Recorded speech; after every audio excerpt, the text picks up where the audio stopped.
wear the original Tabole Tahan t-shirt here. This is the original Tabole Tahan t-shirt that I wore in 2008 to attend the protest against the rising cost of living. And you know what? I cannot even wash this t-shirt because it's don't know what print. If I wash, all the thing will be fade away. Correct. So if you want to get yours, a replica one, of course not original one, you can get the one at the tentage behind, or even at the on your left hand side of the field. Yeah. And you know what I'm going to do? This t-shirt has been with me in 2008. But in order to support the party, in order to support this election, I'm willing to let this go to the highest bidder. Please approach our merchandise. You can have this original t-shirt. Let me tell you, in Singapore, there's only two. One belongs to me and the other one belongs to Dr. Chi's sister, Chi Seok Chin. So I am willing to let it go. Please bid for this.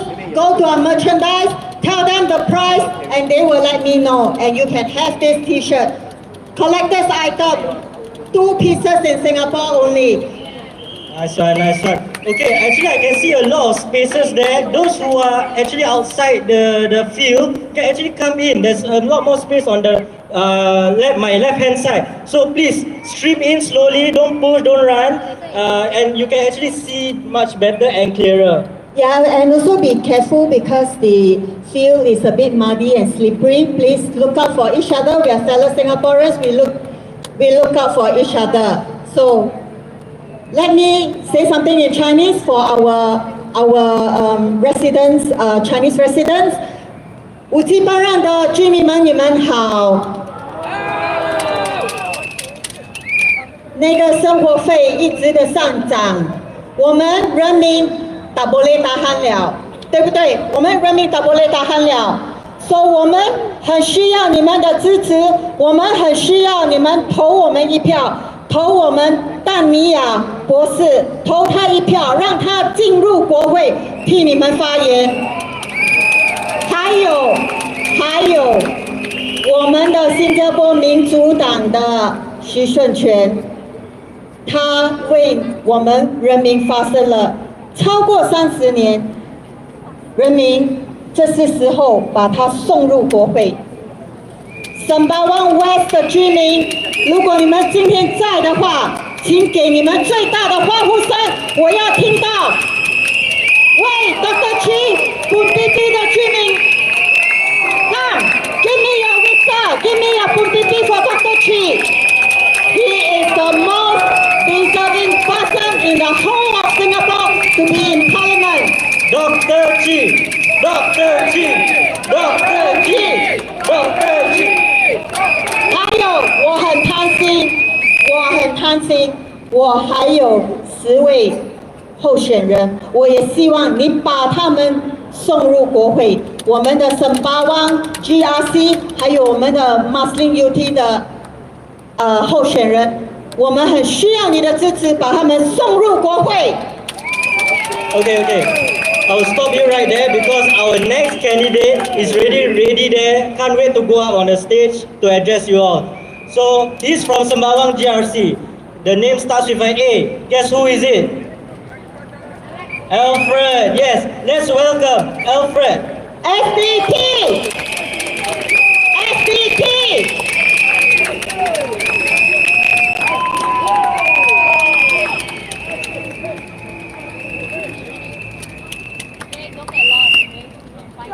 Well, sometime has already passed, so we want to just check.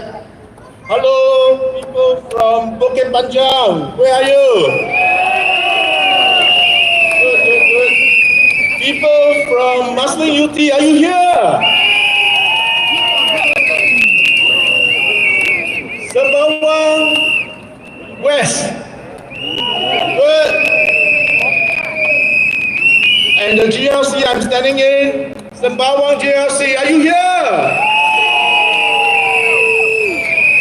Fantastic.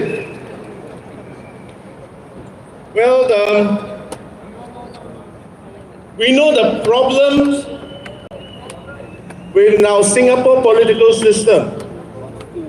I'm not going to repeat it. You know We have a messed up election system. We have a GRC system where we allow people to move in on the coattails of more prominent ministers.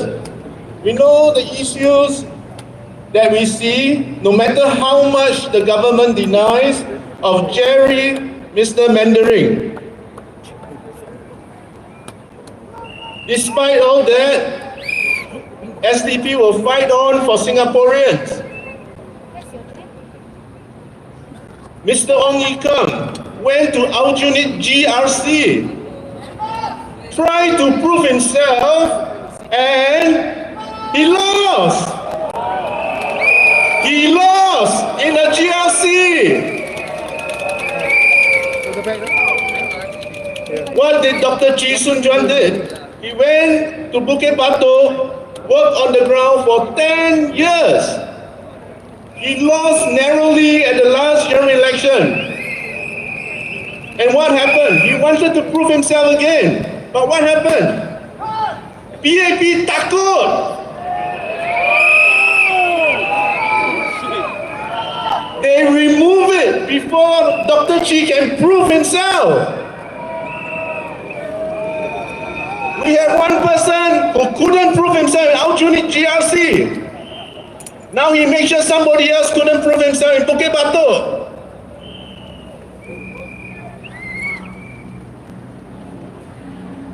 Never mind. Sembawang GRC Town Council, when we take over, Sembawang West residents, don't worry, we will also look after you.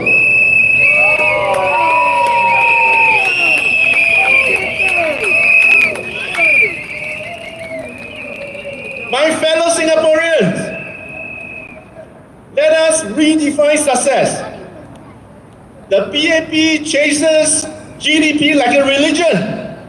It even uses the GDP as a justification for their obscene salaries the government pays itself.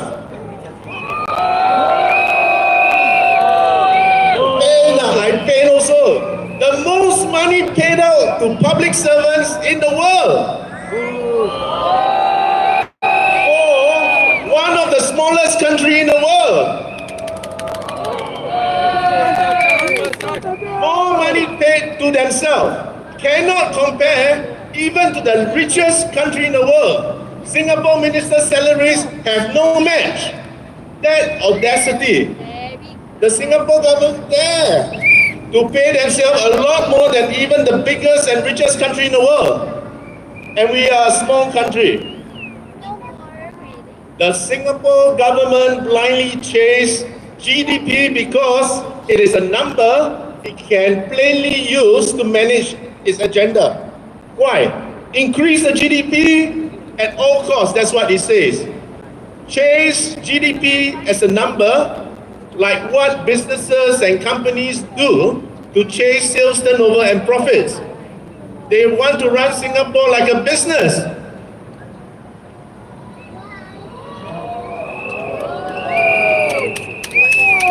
Let's talk about the recent GST increase.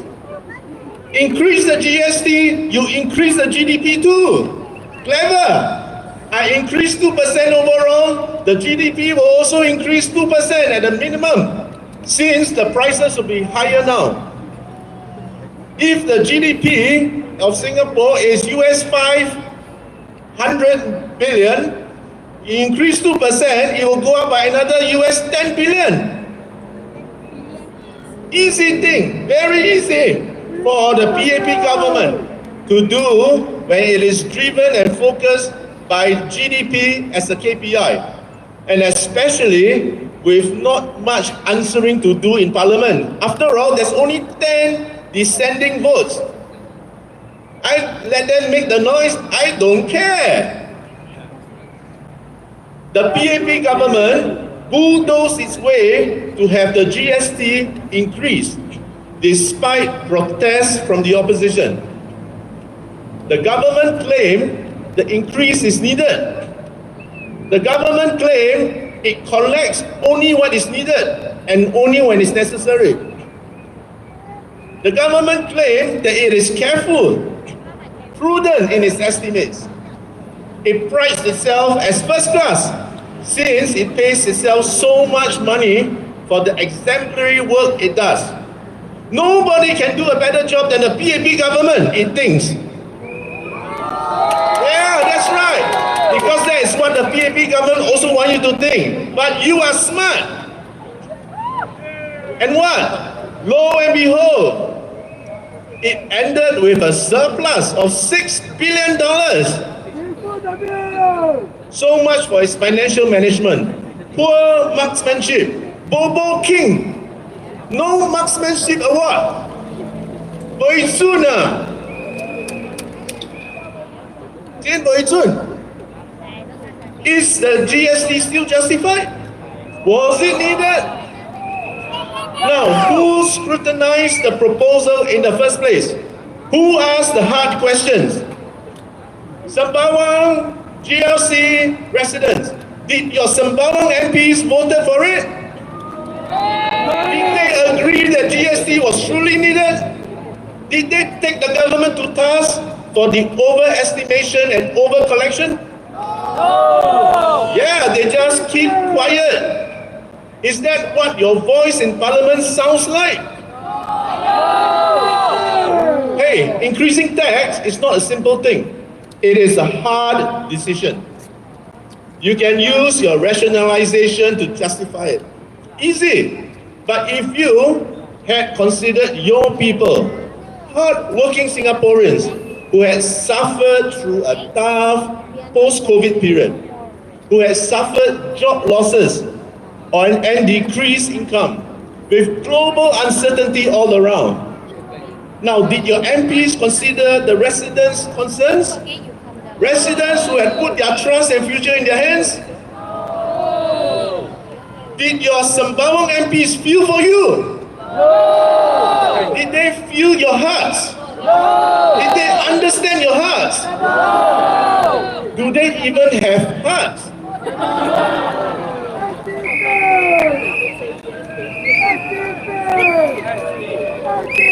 Did you expect your elected PAP MPs to voice your concerns and stop the GST increase? What has Ong Ye Kung and his merry team of 4 other MPs say to prevent this unnecessary increase? You think they will tell their boss no? Or maybe they were sleeping? Or worse, they don't care what you think. Did they speak your voice? Or did they make you listen to their boss's voice? Is it your voice or their voice? SDP MPs will not take your voice and concerns for granted. What kind of MPs do you want to represent you? MPs working for you or MPs making you work for them? Vote carefully, my dear residents. Do not forget the pain and frustrations you have suffered in the last 5 years. Remember that. Remember the pain, remember the frustration. GDP does not measure happiness. It does not measure mental health, family time, or dignity. And that is why the SDP proposes using the Genuine Progress Indicator, GPI, a scorecard of sorts, is a measure that accounts for social, environmental, and emotional well-being. Because real progress is not just in dollars.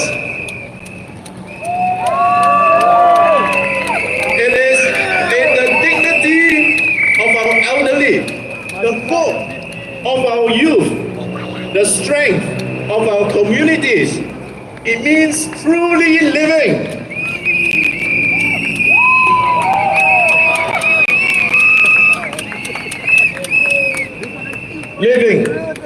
Living as human beings and not as economic cogs and gears, thrown aside and discarded once you pass your usefulness. It is not what it is. It must be about who you are and not about what you are. Now we gather at the crossroads in our nation's story. A moment not just to reflect, but to choose. To choose not merely with calculation, not just with numbers, but with heart. Because in the toughest decisions on housing, healthcare, education, wages, workers' safeguards and dignity, it is our collective conscience that must guide us forward. For too long, our policies have been driven by cold economics, not warm empathy. Now, under the PAP rule, Singapore's economy has undoubtedly grown. But ask yourself, for whom has it grown? GDP has increased. Foreign PMET's cost of living has soared. But the wages at the bottom have not kept pace. Foreign investment may have continued, but the social cost is paid by the average Singaporean, struggling with long hours, high costs, and job insecurity.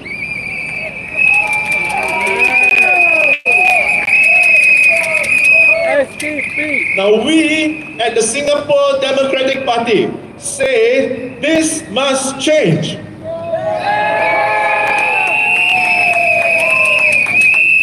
And change begins by making hard decisions with the heart. Now let me leave you with a quote by Albert Einstein, the brilliant genius. What did he say? He said that the world will not be destroyed by those who do evil, but by those who watch them without doing anything. Bring SDP MPs into Parliament. We are competent, we are constructive, we are compassionate. We carry our values as we bring your voices into Parliament. Vote for SDP. Undela SDP. Thank you. Thank you. Thank you, Alfred. Vote for SDP. Vote for our candidates to be in Parliament. So, the next candidate, first day, he already made a powerful speech. Now, he's making a more powerful speech. And here is Arifin. Arifin. Our youngest candidate, Arifin.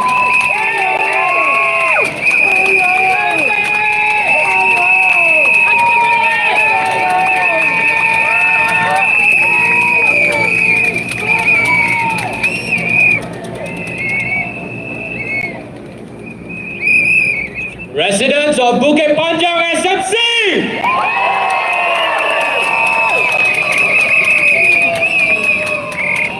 Kacawan Shanghai! Apa khabar? Assalamualaikum warahmatullahi. First of all, I want all of you to give a round of applause to yourselves for coming down here tonight, despite the rain, despite the traffic.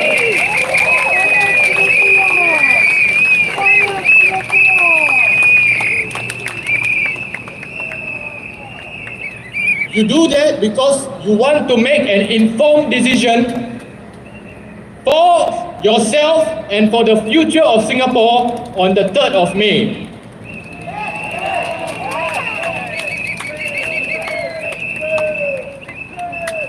My fellow Singaporeans, take a moment to let it all sink in and savor this moment. Trust me, this night at Beacon Primary School and the 3rd of May are 2 dates that you will be telling your children and your family about for generations to come.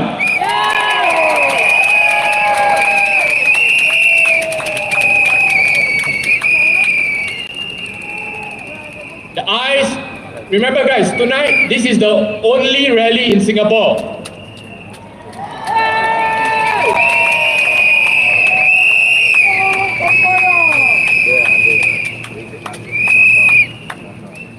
I want to introduce you all to a magic number. Anybody wants a magic number? Okay. 2509. Okay? Don't go and buy 4D. But if you buy 4D, remember to donate a bit to the party also lah. You know, for the PAP's rallies, right, they charter buses. They give chicken rice. Nasi lemak also maybe, yeah. We don't have buses, we don't have chicken rice, we only have the spirit of the rakyat.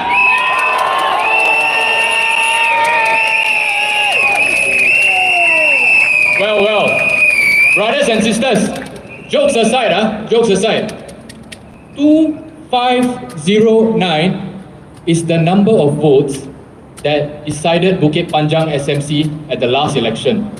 Just 2,509 votes. So remember, every vote counts. So for those of you who are overseas and whatnot, please send in your postal ballots. Before the ballot box, we are all equal. It doesn't matter if you're a $1 million minister or a working class hero. We all get one vote, one opportunity to change our lives and to build the new way forward for Singapore together.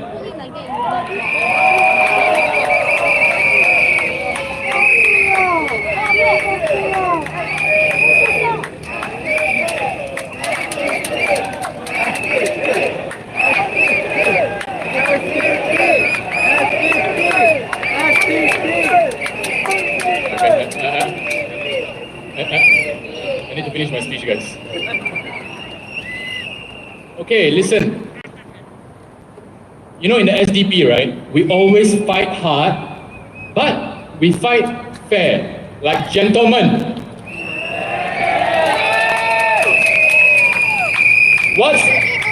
What's on the table tonight is the values that we want to uphold as a society. What are the values that we want to impart to our children? In football terms, we go for the ball, not the man.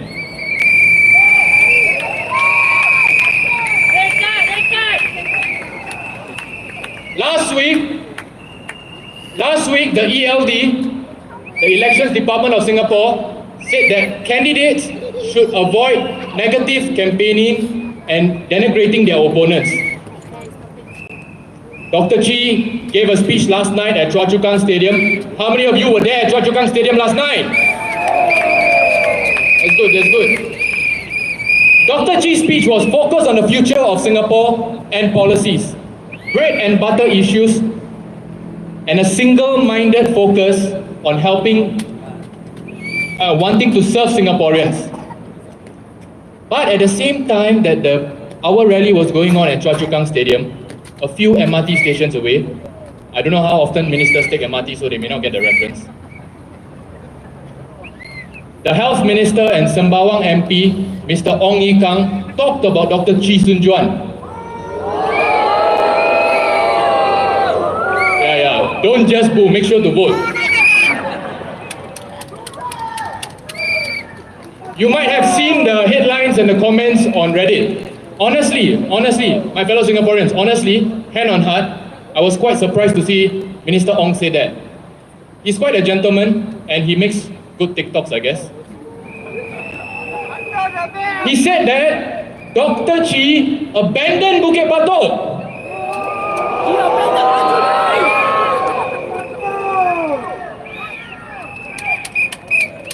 Honestly, Singaporeans, we have an innate sense of justice. We don't like bullying and we don't like mudslinging.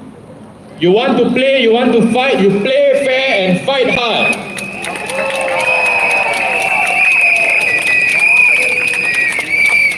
My friends, I want to tell you a story tonight. A story about my friend. Some of you know my friend. His name is Jerry. 你知道 Jerry 吗? Jerry is a very talented man. He's a part-time Picasso and a part-time Houdini. He can draw, redraw, make things appear and make things disappear. So, do you all know who Jerry is? Mr. Pritam Singh once asked Minister Chan Chun Sing in Parliament, is there gerrymandering in Singapore? Minister Chan Chun Sing said, we leave it to Singaporeans to see for themselves, to decide. So Singaporeans, let me ask you tonight, is there gerrymandering in Singapore?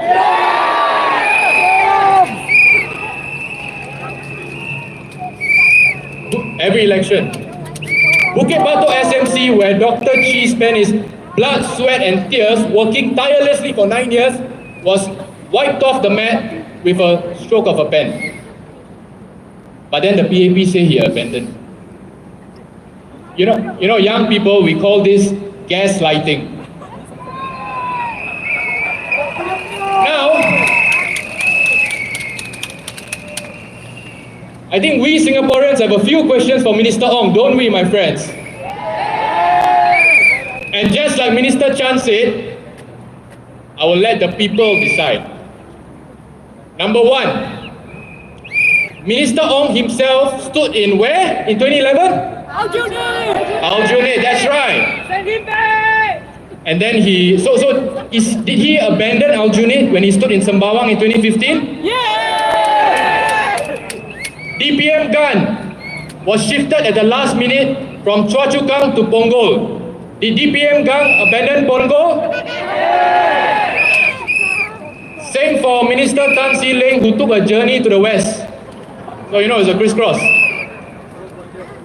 Finally, and this is my favorite example, Ng Chee Meng.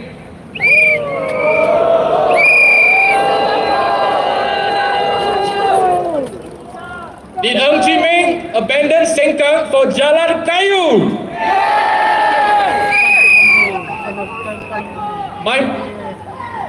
My fellow Singaporeans, if this was a football match, we will be saying referee.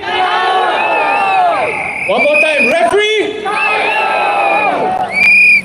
And I mean, before I forget, let's not forget our former DPM Heng Swee Kiat, who until the last minute we didn't know where he was, right?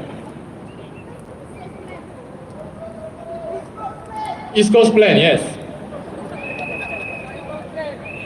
Do you feel that the ministers and MPs are taking Singaporeans for granted? A big margin of victory for the PAP will send the signal that such actions are okay. We can get away with it. The people will forget. It's okay. Is that the signal that you want to send to Singapore? Today, it is Bukit Batok and Marine Parade. Tomorrow, it can be Bukit Panjang or even Sembawang West. But my friends, only you, my fellow Singaporeans, have the power in your hands to stop this. You know, Minister Ong also said something else at the rally in Choa Chu Kang. He said something along the lines of, if Dr. Chee Soon Juan becomes the MP for Sembawang West, I cannot work with the Sembawang West team and we are one Sembawang family. Because his job is to challenge me and his job is to challenge the government. I think he's got it wrong.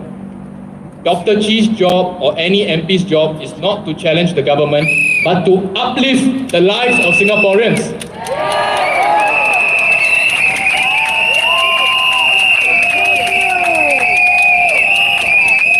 Of course, if something is wrong for the people, do we not speak up? Do we not push back? Isn't that what your MP is supposed to do? Instead of petty politics, Minister Ong should be focused on actual issues that are facing everyday Singaporeans. Did Minister Ong say anything about GST rising from 7 to 9%? His focus, I respectfully suggest, should be on healthcare costs and the mental health crisis in Singapore.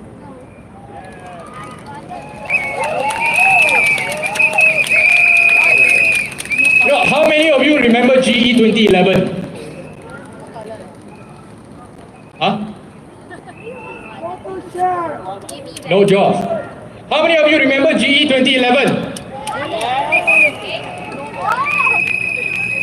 Remember during GE 2011, you know, Minister Ong's comments reminds me of a certain comment in GE 2011 where they said Aljunied has 5 years to repent. Remember that? It also reminds me of a comment made by Senior Minister Lee Hsien Loong in 2006 when he said that if there are too many opposition, I have to spend all my time thinking how I can fix them. Remember that? But full credit to Senior Minister Lee Hsien Loong, he did apologize for that. Such tactics have worked in the past, but not anymore.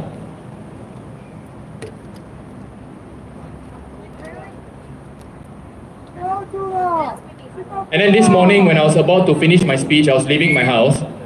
I saw that this MP, Mr. Alex Young, made more comments. You know, he said something like, Chee Soon Juan, Dr. Chee has broken his pledge to Bukit Batok residents. I'm not going to respond to his comments, but I just want to ask you one question. So when I Google Mr. Alex Young's name, I realized he's a mayor.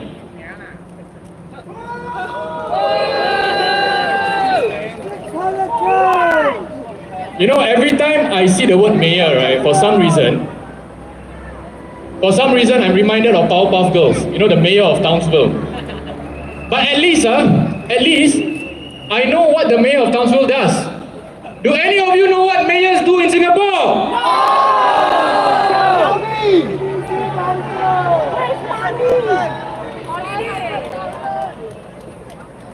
Guys, how many mayors do you think we have in Singapore? Too many, that's right. Too many. And guys, listen up. Do you know what's a mayor's salary in Singapore? Too much! I know it's too much, but how much? Correct. A mayor's salary is more than 600,000 per year.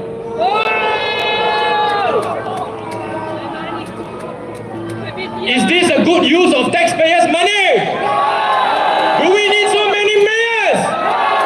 Do you even know what they do?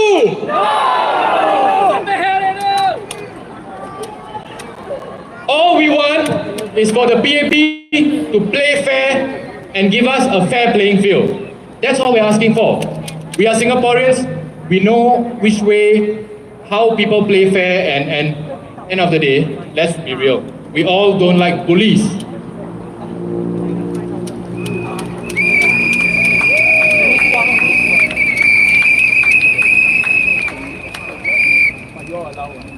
We may wear different colored shirts, but at the end of the day, we all want only what's best for Singapore and for Singaporeans. Am I right? Yes! So enough about the others. See, Dr. Chee has spent his entire adult life fighting for you and fighting for Singapore.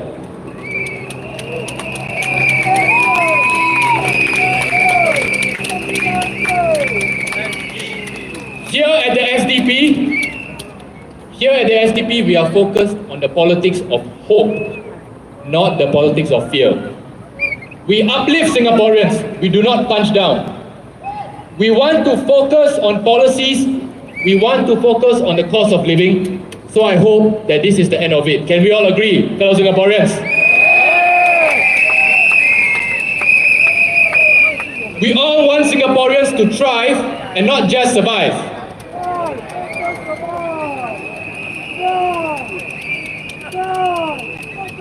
Now, ladies and gentlemen, let's bring the issue back, bring the conversation back to Bukit Panjang SMC.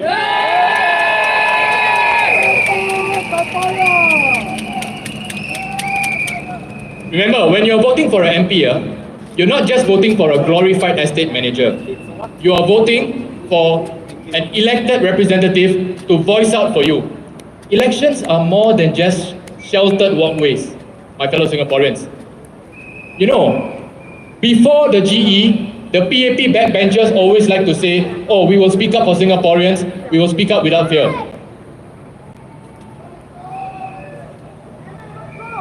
Never even go. No, so, I mean, their attendance has improved, not as bad as last time. Yeah? You know, to my mind, there's only been a few PAP MPs who have spoken up for the people. Dr. Tan Cheng Bock,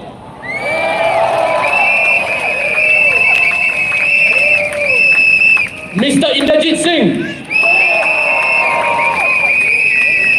and who I personally consider the best PAP MP, Mr. Louis Ng.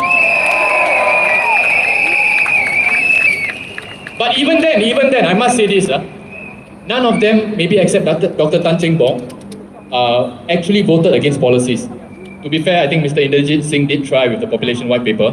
But honestly, what is the point of talking but not taking any action? The A in the PAP stands for action, but all we see is wayang.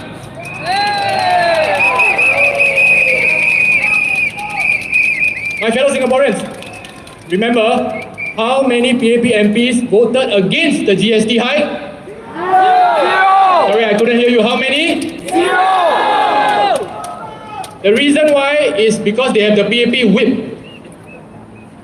The PAP whip says you get in line and everyone gets in line. But, so it doesn't really matter how good or strong your MP is if he's on a backbench. Because if the PAP whip says get in line, everybody falls in line. But they might have the PAP whip, we have the people's rotan.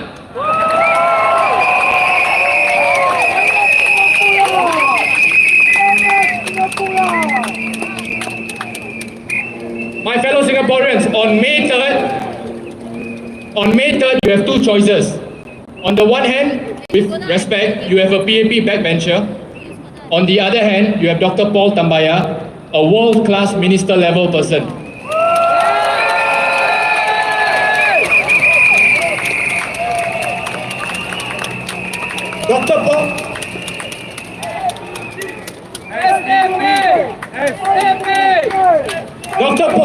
Dr. Paul Tambaya needs no introduction. What you need is an MP, residents of Bukit Panjang. What you need is an MP who is tireless on the ground, who is relentless in his advocacy, and who is, most importantly, fearless in Parliament. And this part is very important. This part is very important, especially for those of you at home. I want to address some misconceptions, right? In the past few days, you would have seen town plans going around. You see them in Masling UT, you see them in Bukit Panjang and whatnot. Okay. So earlier today, I was sent a link to a Petir article for Mr. Liang Eng Hua's plans for Bukit Panjang SMC. For those of you who don't know what Petir is like the PAP's newspaper, right? If you think that our mainstream media was bad, so let me read it to you directly. So a line in the Petir article reads, Mr. Liang Eng Hua brought the downtown line to Bukit Panjang and he's not done. You know, somebody reading this would have think that the PAP built the MRTs.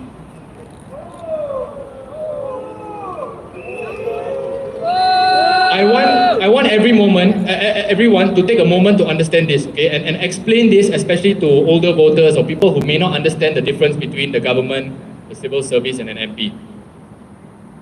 Your MRT lines, your roads are planned years ahead. You know, you have your master plans, you have town plans, and these are things that are provided for by LTA and HDB. You know, if it's anyone who deserves credit for building the MRTs, it's the tireless blue-collar workers and the migrant workers in Singapore.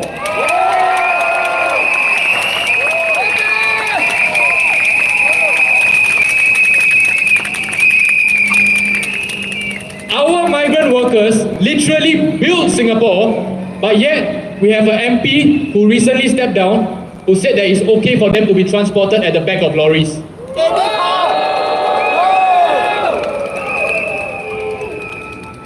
The main point I want to make is that the government's programs will go ahead, whether it's the MRT or HDB's programs. And put simply, none of you are shortchanging yourselves by voting for Dr. Paul Tambaya come the 3rd of May.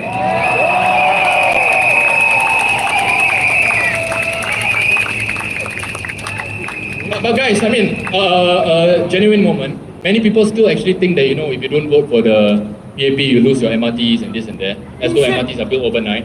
So please, talk to your friends about this, talk to your family members about this. These are important conversations that we need to have. Let everybody know that's right.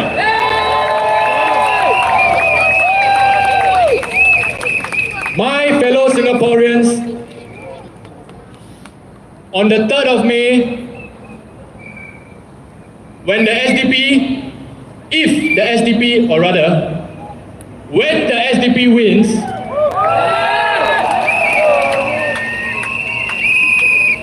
remember, it will not be Dr. Paul Tambaya's victory, it will not be Dr. Chee Soon Juan's victory, it will be the victory of the rakyat! It will be your victory!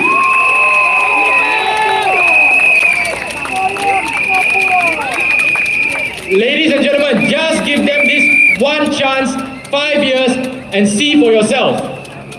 In fact, you are not shortchanging yourself in any way. On the other hand, you, your children, your estate, and parliament, and join me in saying this, by now you already know our slogan, will thrive, not just vote without fear, vote for change, come 3rd May. Remember, you are part of history in the making. Thank you. Thank you very much.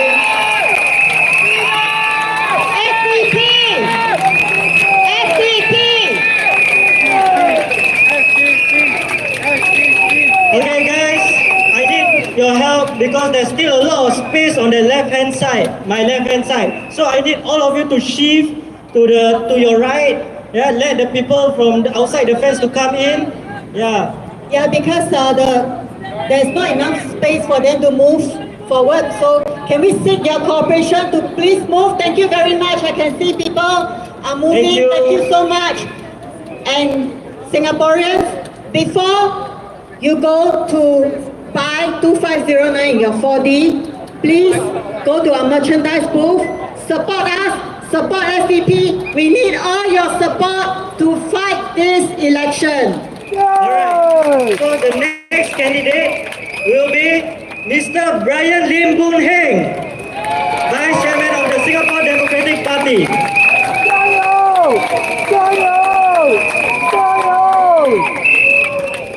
To the, can the people at the back hear me? Good. I'm sorry, I have to speak. I'm the only non-English speaking speaker today. So please bear with me for a while, alright? 各位亲爱的北京班长的选民，各民主党的支持者，大家好！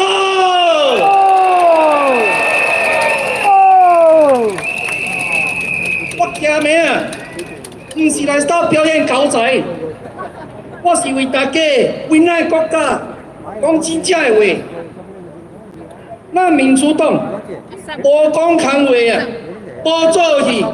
咱讲的是民生，咱关注的是你的生活，你的囝，你的出来老人，你的将来对不对？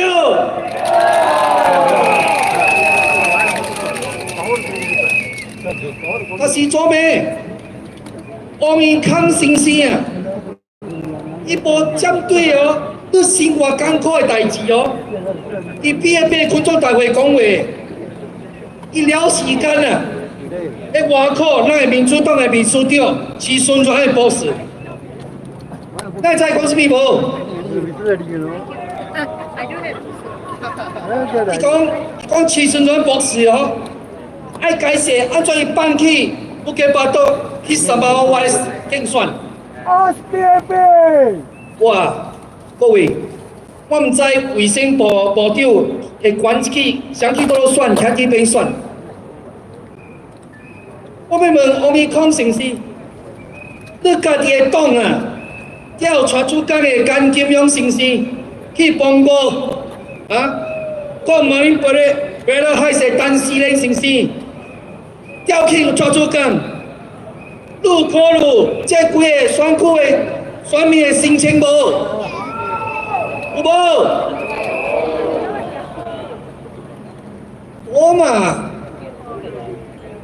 我要问大家，这是部长应该讲的话，是不是应该讲的话？不是嘛？虽然咱有时做人啊，爱先家己照镜啦，莫问去甲选民无关系的代志，对不对？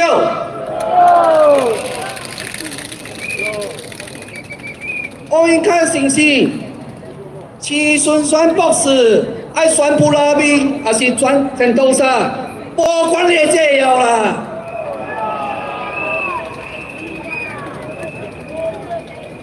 你也是有时间做临时的公价，安怎无时间来解决咱人民的痛苦，对不对？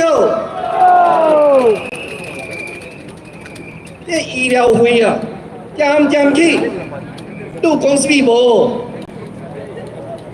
真侪新加坡的人民啊，有心内健康的问题，你有关心无？乌云康先生，你应该去劳工处写一款，看，伊就为着医疗费在担心的老人，你有时间啊烦恼，市孙咱博士伫倒落大选。安怎你家己无时间啦？改写安怎你支持啊？2025年到2028年，要起 Medicare Life 的保费啊！你做一个部长，应该会知影，咱退休的这半身白人、趁钱无够的中年人来讲，这 Medicare Life。是一个真正的大的负担。咱边渐讲，我来为未来做好的准备。但我要问，当今都已经生活的艰苦了，到了未来，对不对？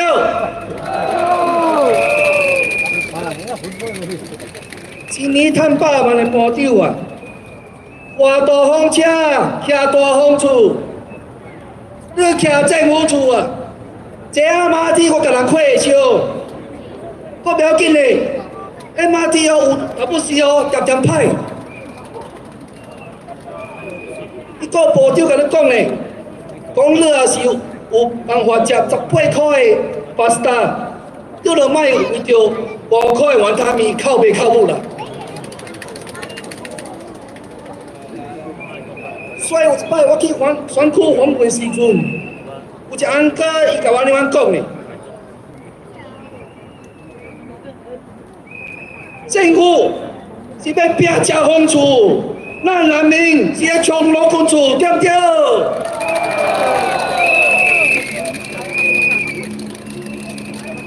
你也是无相信，不要紧，你问3母跟内面员啦，伊会甲你解释。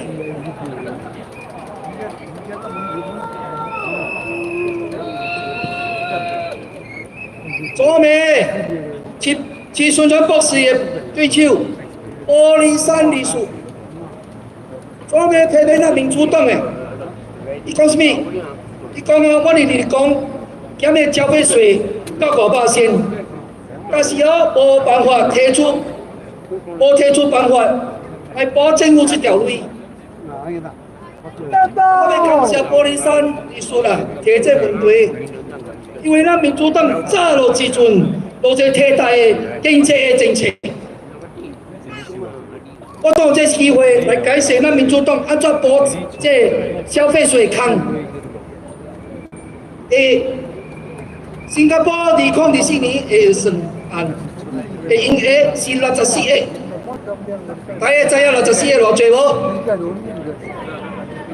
？64加8个空啊，后尾加8个空。咱记住咧，BNP 是无办法咯，也这条路哦传到后一届政府的，所以政府起消费税，根本就是假收的，对不对？各位，咱卖袂记，咱出北京就800了，但是哦，你收的税你超过人民的需要时间，你有必要再提高、提高消费税无？教你讲有理由无？第二，政府哦，一边啊甲你收税，一边又人甲你开税。伊讲完开57200块哦，买26顶卡拉车，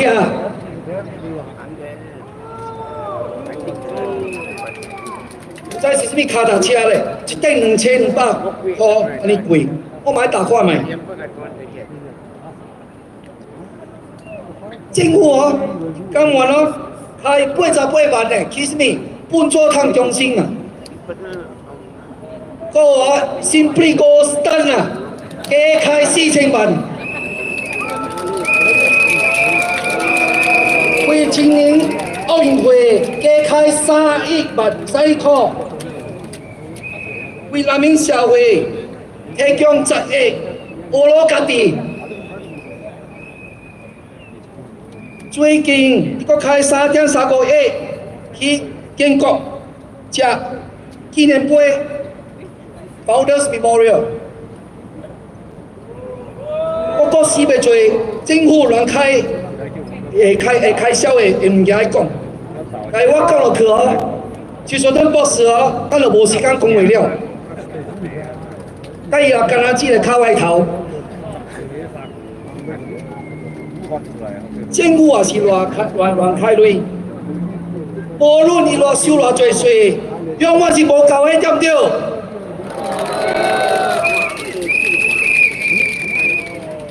所以，你若应该送咱民主党10个候选人去国会，监督 BAP 卖伫国会四刷开税，对不对？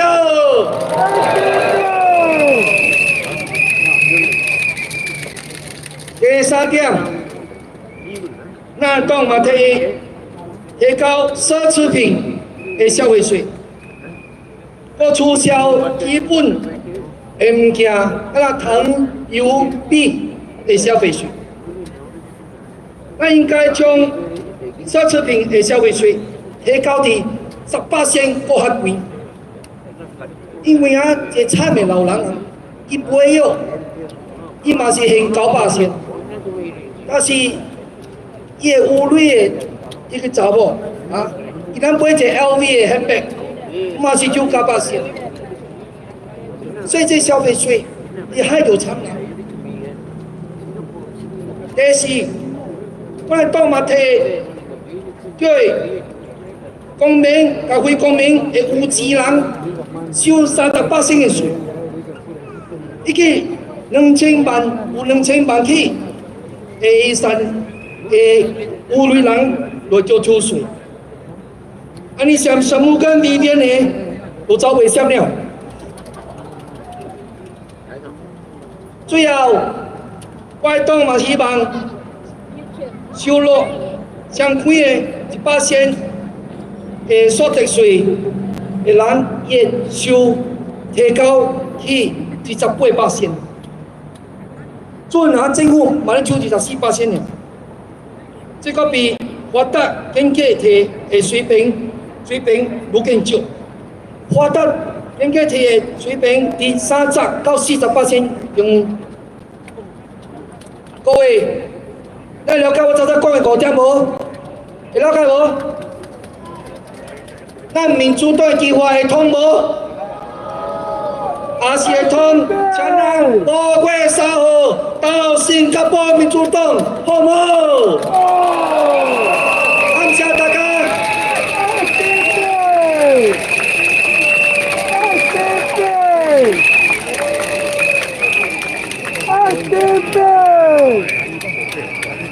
Thank you, Brian, for that full speech.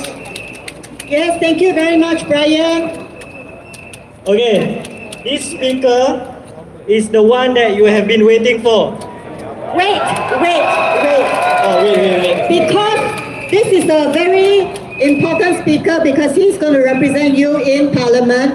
I need your cooperation.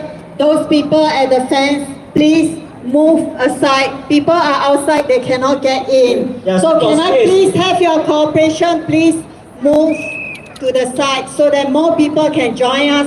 Move to More your right. people can listen to Dr. Paul. More people can vote for him into Parliament. So can I please seek your cooperation? Please move to my left hand side. Thank you. Please move.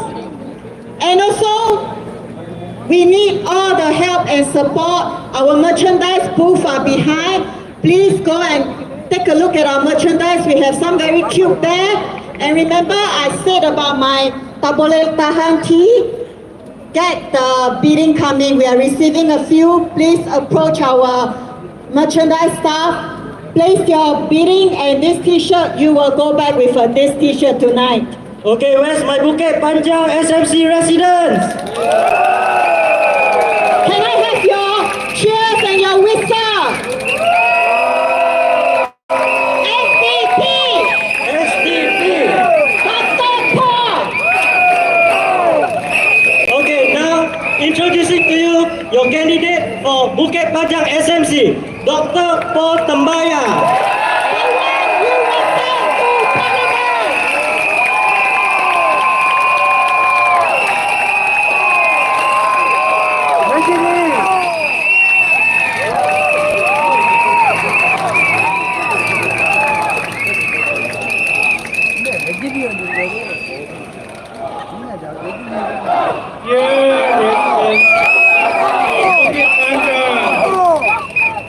Thank you so much for coming here on this rainy evening. It's a real joy to be here. After the last 5 years from the days of COVID, so many of you have opened up your homes and your hearts to us.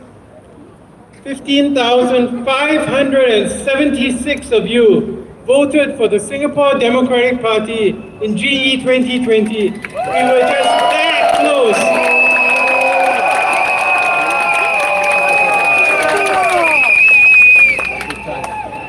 Since then, we have visited your homes, we have shared your festivals, held public engagements, and learned a lot about what is going on in Bukit Panjang and how we can make life better for everyone, not just in Bukit Panjang, but also the rest of Singapore.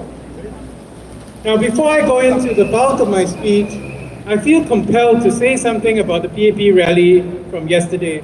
So please bear with me, and I apologize if this is a bit out of focus or out of point, but that's what they were doing. So I've got nothing against Mr. Ong Ye Kung personally.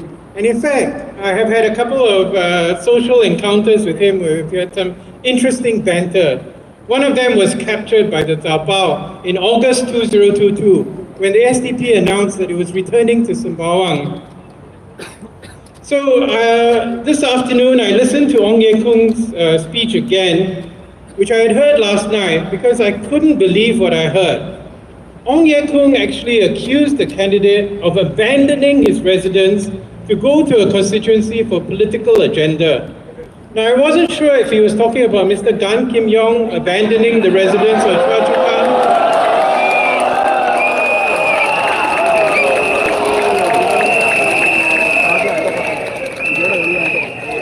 or my classmate, Dr. Tan Si Leng, abandoning Marine Parade.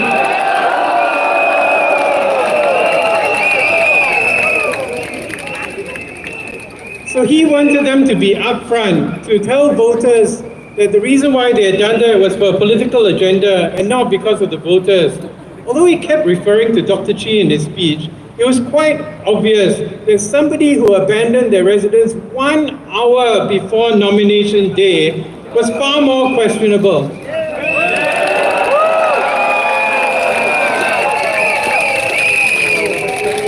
Now, I do not know the internal dynamics of the PAP, but that seems to be not very nice. He also doubled down on the view that Sembawang West residents should not have more green spaces. Now, this is another puzzling idea first advanced by Ms. Poli San. in response to a suggestion from residents themselves that more green spaces be made available in Sembawang West, perhaps as part of the urban renewal process for older HDB blocks. I guess that when his colleagues live in huge, palatial, good-class bungalows with gardens so large that you cannot see the house from the gate,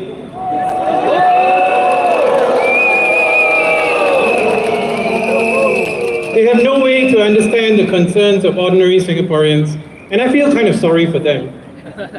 He also suggested that it might be difficult for him to work with Dr. Chi if he wins Sembawang West. Well, if Dr. Chi wins Sembawang West and the SDP GRC team led by Brian Lim wins Sembawang GRC, then Mr. Ong will be back at Keppel.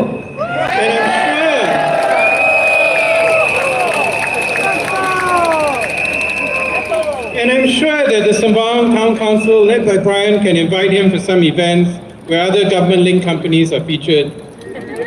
Then he said, you know, if we have more wealth taxes, less GST, cheaper HDB flats, and he didn't say, and the people of Singapore have better lives, the world might think we have gone crazy. International investors would be unhappy. You know, to me, that actually crystallizes what this election is about. Do you want a government that has the interests of Singaporeans at heart, or one which operates for the benefit of the global finance industry? The choice is yours, and I hope you vote wisely on 3rd of May.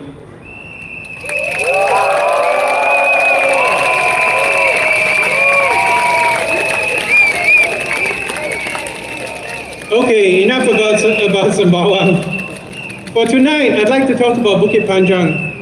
Now, as you know, this is an older estate, and many improvements have been made over the years by various government agencies, including a new polyclinic, the downtown line, the KJE Senja flyover, the new CMPB, numerous covered walkways, upgraded playgrounds, etc.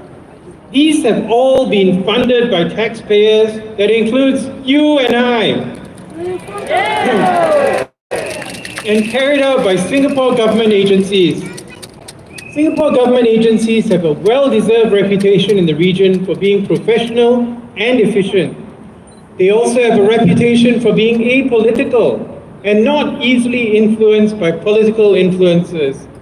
As such, there is no need to worry about the projects planned for Bukit Panjang or Sembawang Town or Marsiling UT for that matter. They will all be carried out professionally regardless of who is elected on May 3rd.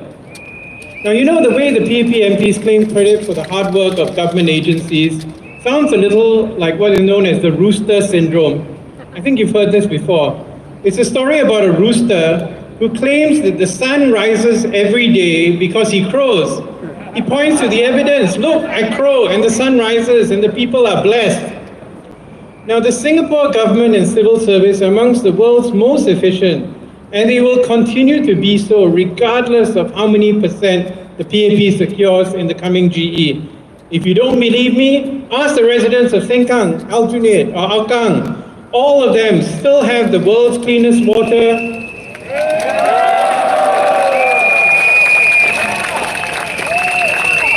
They have MRT breakdowns at the same rate as the rest of us. And they have the same kinds of HDB flats and services. And this will be true of Bukit Panjang. So vote without fear. In fact, some have argued that residents in opposition wards get 2 for the price of 1. As usually, the PAP loser is appointed the grassroots advisor, and they try very hard to provide more services than the elected MP. I'm not so sure that's a good strategy, but the bottom line is you should not be negatively affected by whoever when you vote for the SDP next Saturday.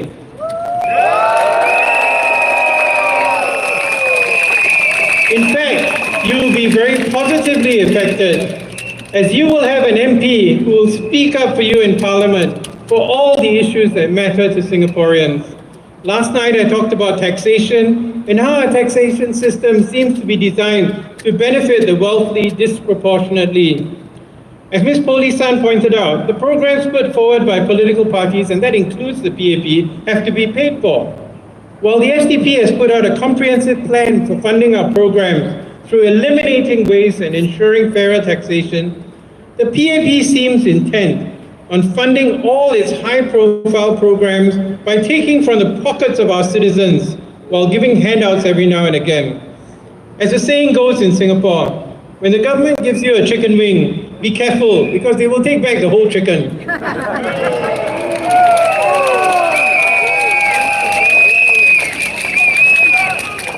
The second pillar of our SDP manifesto is healthcare for all. That's the H, TH. This is something very dear to my heart and is indeed the reason why I got into politics in the first place. Now first, let me state up front, I'm not being critical of our public healthcare system. I've said many times, we have some of the world's best doctors, nurses, and allied health professionals. We also have good healthcare administrators. But the problem is the political environment under which they operate.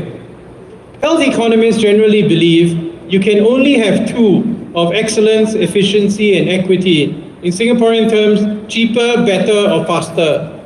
You can be cheaper and better, but not faster. Or cheaper and faster, but not better. So in the UK, for example, it's cheap and good, but it's not fast. In the US healthcare system, it's good and fast, but it's not cheap. In Singapore, we're facing huge challenges. In yesterday's Straits Times, the insurance industry responded to a letter from a surgeon who had written in about the difficulty of getting insurance to pay for a surgical procedure that was classified as prevention. The letter drew a positive response from the Ministry of Health, but the industry threw a cautionary note and said doctors should report insurance companies who are behaving badly to insurance companies. This is what they call in Singapore, own self, check own self. The bottom line is that healthcare policy needs to focus primarily on getting people well. The SDP healthcare plan involves small co-payments which are capped and operates on the basis that no one chooses to get cancer or a heart attack. There are few people who may ask for treatments which give them a quality of life which they think they deserve, but the insurance companies feel they are not entitled to. But the SDP healthcare plan is fully financially sound as it operates within the current healthcare financing budget. By eliminating huge administrative and development costs, the savings are passed down to you and I, and the barriers between private and public healthcare are broken down. It's not impossible. It's happened with the CHAS and PG system for dental care. You know, when the waiting time for dental appointments was really, really long, now it's a lot better. But it could definitely be included to medical care as well. Some baby steps are taken with Healthy SG, but what we need is a bold new initiative. And that's what the SDP's healthcare insurance plan is all about. I've talked about this in numerous videos, and I'll be happy to debate the PEP anytime in this campaign or after.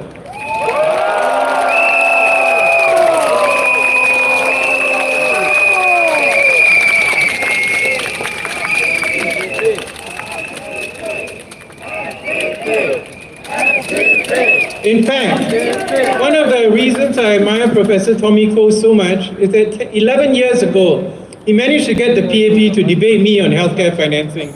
You can still look it up, it's on YouTube. It's called the Tembusu Forum. Mr. Lam Pin Min represented the PAP at the university, moderated by Prof. Koh. Since then, I've offered to do it again, but so far we have had no response. Please let me know if this can be arranged. The bottom line is that Bukit Panjang is an aging town. There are many things that need to be improved. The LRT renewal needs to be done. There's areas of cleanliness that need to be improved. But more than that, as a country, we need to take stock of where we are after 60 years of PAP rule. And the time has come to vote for change.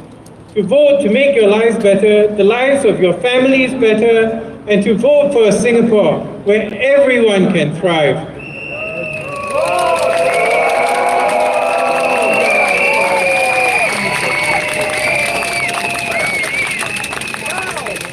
Vote without fear. Vote for the SDP on May the 3rd. Thank you.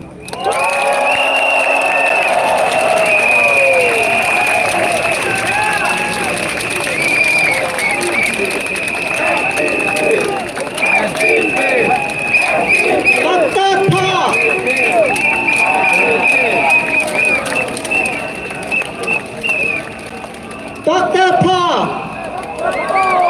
Today I feel like I'm doing a fashion show, you know.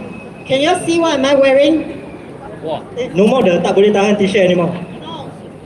Dr. Chi for Bukit Batok. Dr. Chi for Bukit Batok. What happened to Bukit Batok? John, what happened to Bukit Batok? But you know what? Yes, correct. But Dr. Chin never give up. Like I say, they can cut anywhere they want. They cut here, they cut there, but they will never cut away SDP spirits. They will never cut away Dr. Chi.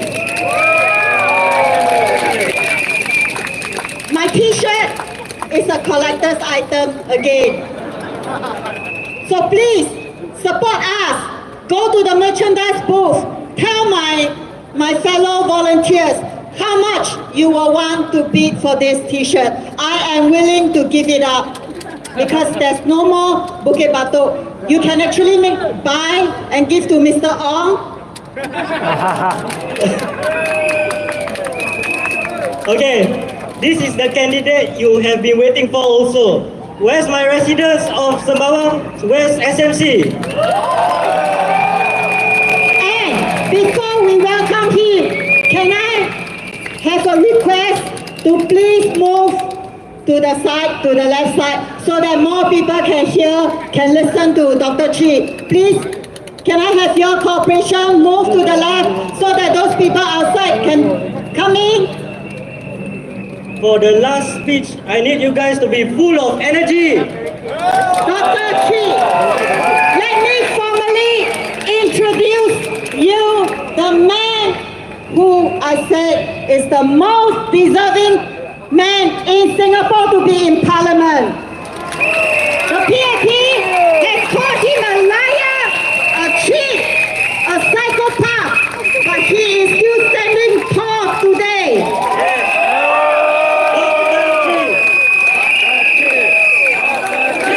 Can we now, with all your cheers, welcome Dr. Chi to the stage?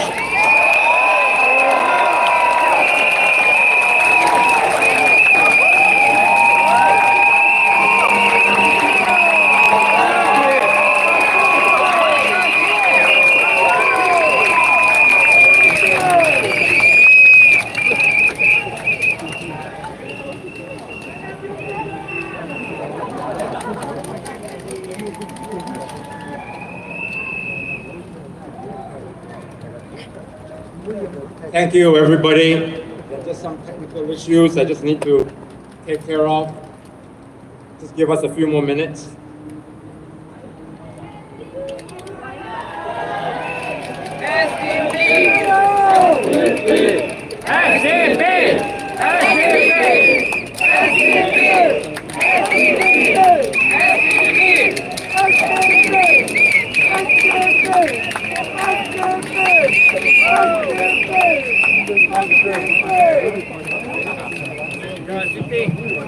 SDP, Dr. Chi.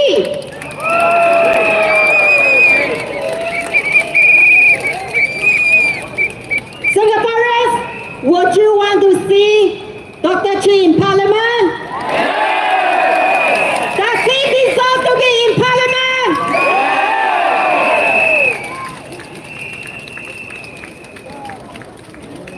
When you go to the poll this Saturday on 3rd of May, please, Sembawang West resident, please vote for Dr. Chi.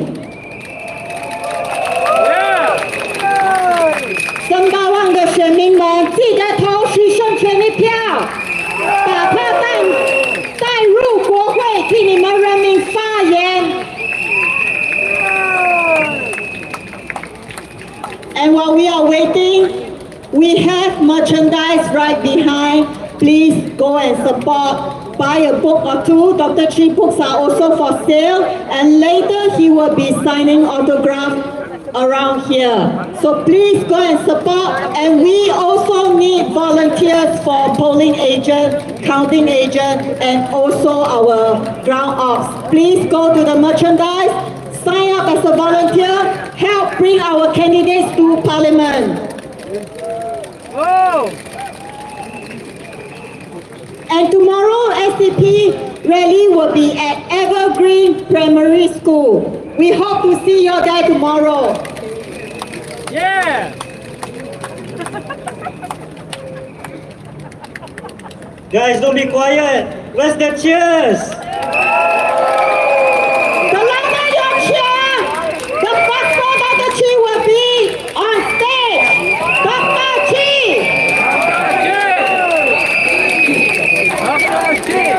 SDP! Dr. Chi!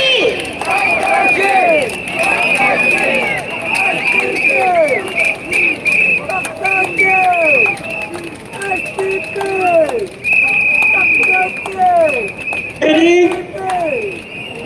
Come on, you don't have to treasure the crew like this. SDP! Dr. Chi!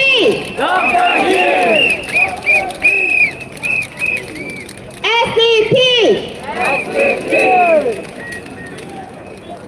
And I seek your cooperation again. Please help move so that our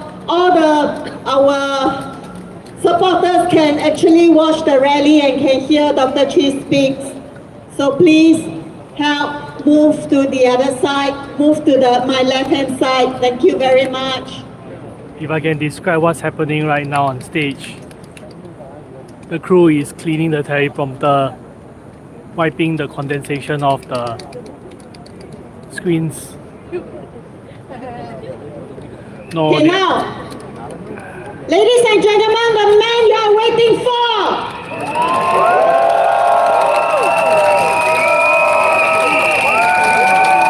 Dr. Chi.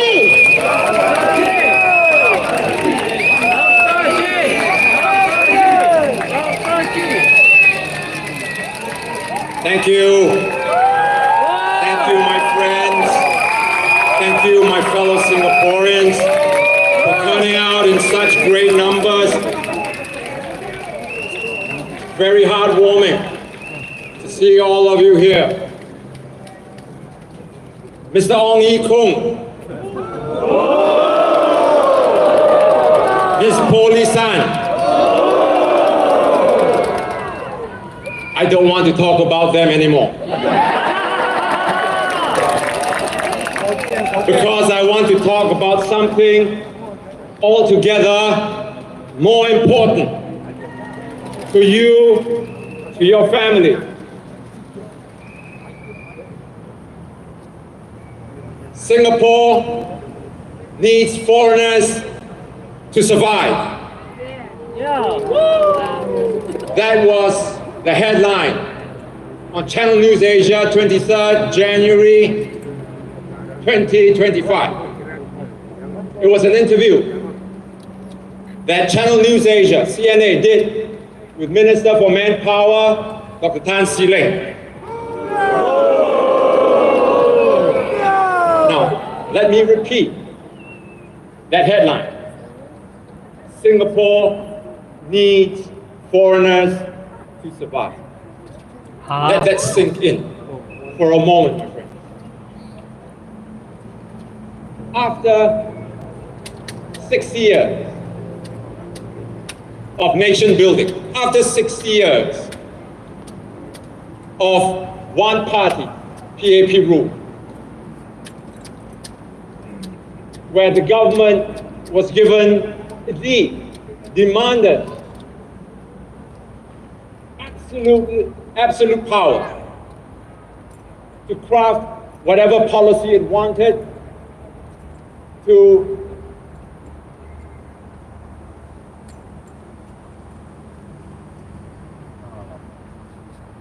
design whatever system that it desired, whether it was in education, whether it was in our economy, whether it was on population growth. After 6 years, we are now told that without foreigners, our country cannot survive. How did we come to this? If foreigners are here to bring on the icing on the cake, that would have been different.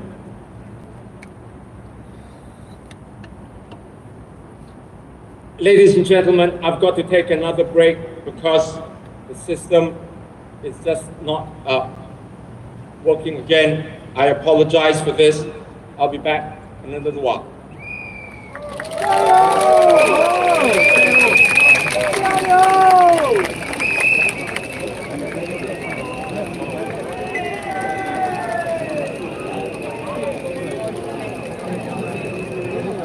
Commercial break. So what will happen? Advertisement ah. Advertisement, of course. Come on, Bukit Batok.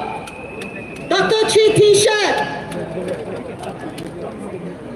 Bukit Batok, this t-shirt. One and only. One and only. Dr. Chi was supposed to be the member of parliament in Bukit Batok. But look what happened. Look what happened. Gerrymandering. And they have the trick to tell us, or to tell Dr. Chi, he has to answer to the Bukit Batok residents. So what about all those who never answer to their residents, including Ng Chi Meng? Polisan? Who else come? Name me?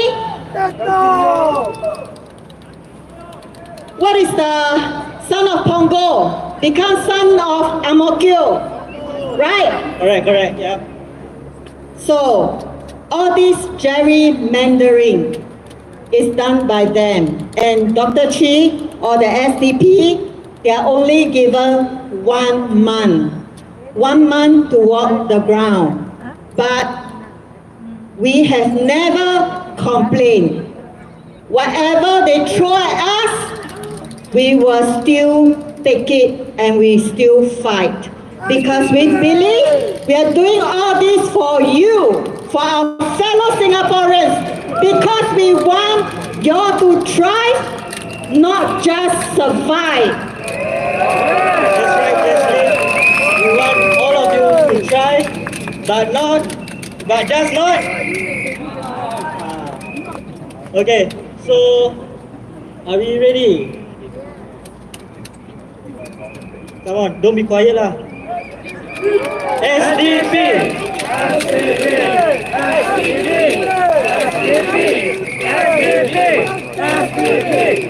Okay, if you guys notice right, there's big flags flying around. Can I see all the flags? I cannot see some of them.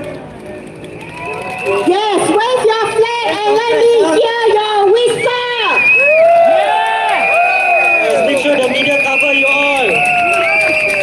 Thank you very much. SDP don't give you chicken rice. SDP don't provide bus for you to go back. But you all came despite not having chicken rice, despite not having buses to send you all here. Despite not having $1 eggs. Correct. And on behalf of my party, on behalf of my 11 candidates, we thank you very much. Thank you. Thank you. Thank you for being here with us. Just asking, how many of you already redeemed your $1 eggs? Nobody redeemed. I like that. They got backbone. Don't be bought over by $1 because today they take $1 from you. What will happen? They will take 100 back from you. So don't ever bow down to that. Okay, I've been walking the ground with Dr. Paul for the last 5 years. And you know what I learned from him is humility. Something that I treasure very much. And for every small event that I actually, invited him over, he actually attends them. And it's not like the PAP MPs with large crowds, with entourage. He alone came to support me. And this is the reason why I support him till this very date and the years after. And I assure you, he will be the person that will take care of you and be responsible and accountable for you. Yes. So, Bukit Panjang residents, please send Dr. Paul to Parliament. 五级帮让的居民们，你们有的那个神圣的一票，那一张票，会帮淡尼亚博士把他送入国会，让他帮你发言。Okay, let's return the stage back to Dr. Chi.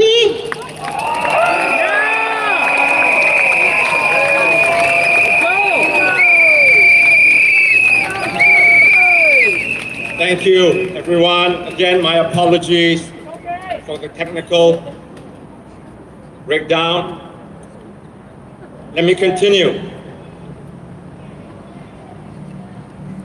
If foreigners are here to put the icing on the cake, to help us excel in a certain industry or certain sector, in other words, supplement our economy, it wouldn't be so hard to swallow.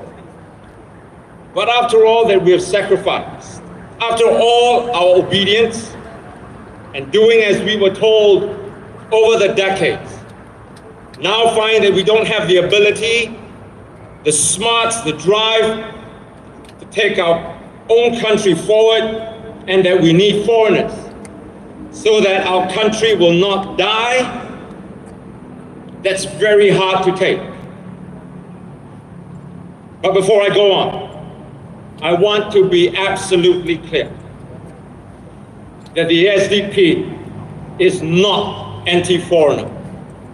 I want to add that as Singaporeans, we do not demonize our guests.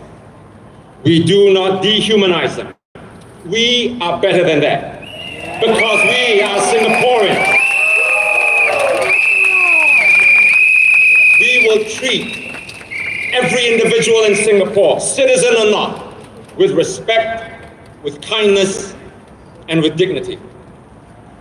It is not the foreigner whom we are fighting against. It is the irrational, the irresponsible immigration policy of the PAP that we are questioning. And I will show you with hard, irrefutable evidence that if we continue with the PAP's so-called foreign talent policy, our economy and our community will sink. And when that happens, foreigners will not even have a place to come to make your money. And let me start with mental health.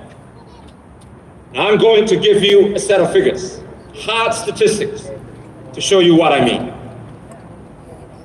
49% of Singaporeans, that's half of our population, report feeling depressed to the point that they feel sadness and hopelessness almost every day for weeks at a time. 25% of Singaporeans say that they feel stressed to the point where they cannot cope or deal with things. 27% of our young adults say that they have seriously considered self-harm or suicide at least once in recent months. 10% have had these thoughts on multiple occasions in the past year. Almost 40% say that they have to take time off from work due to stress. 70% of younger employees say they have experienced burnout because of work. 1 in 3 youths experience severe symptoms of depression, anxiety, and stress. 9 in 10 Singaporeans reported feeling stressed. Only 1 in 10% of Singaporeans feel that they are in command of their lives and energy. Of these, 16% feel that the stress is not manageable. Do I need to go on? I'm not trying to scare you, my friends. I'm simply laying out the facts. Facts as they are reported in our mainstream media. And these are studies conducted by the IMH and other international mental health organizations. Check it out for yourselves. The World Mental Health Report in 2023 found that Singaporeans indicated that mental health is the biggest health problem in the country. Bigger than cancer, bigger than diabetes. Straits Times described youth mental health as a, quote, crisis. And the Business Times reported that stress among Singaporean workers is at an epidemic level. However you look at it, ladies and gentlemen, we have a serious problem on our hands. In economic terms, a Duke NUS IMH joint study calculated that we, and I quote, could be losing close to $16 billion a year, or around 2.9% of GDP, because of mental health issues, unquote. Two factors cause the crisis. One is the cost of living. Channel News Asia reported in 2022 that the cost of living is the main source of our mental health struggles. I talked about the cost of living yesterday at the rally at Choa Chu Kang. The other factor is overpopulation, overcrowding. The National Institute of Mental Health in the United States says that, quote, global increases in population and housing density have exacerbated overcrowding in cities, which has been associated with feelings of negative emotional arousal and a higher risk of mental health disorders. So, just how crowded is Singapore?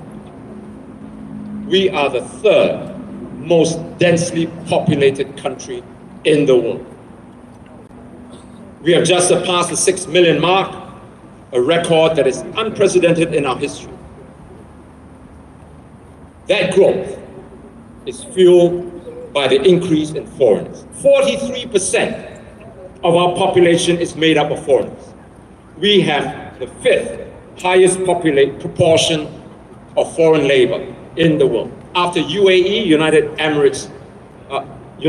Emirates, Qatar, Kuwait, Bahrain, and Oman, which I don't have to tell you are all oil-producing countries. Now, in 2008, more than 15 years ago, listen to this very carefully, Mr. Lee Hsien Loong, he warned at that time, and I quote, "We already have almost 1 million foreigners working here. We cannot imagine simply expanding year after year and one day having 2 million foreigners working in Singapore.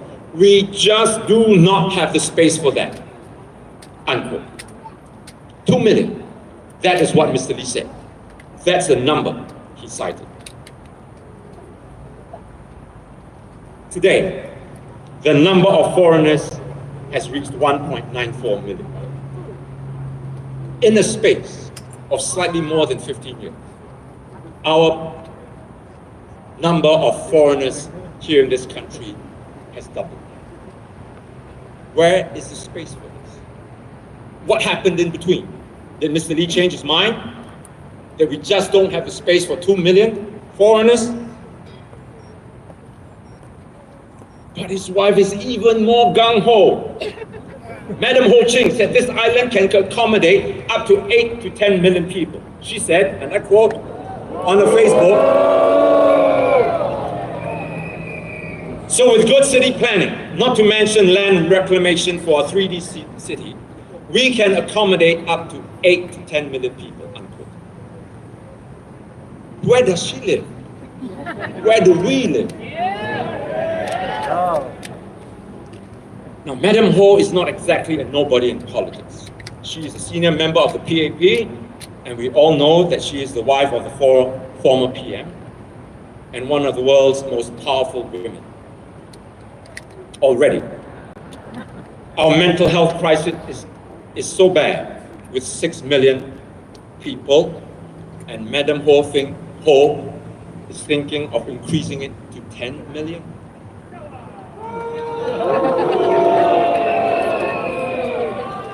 And yet,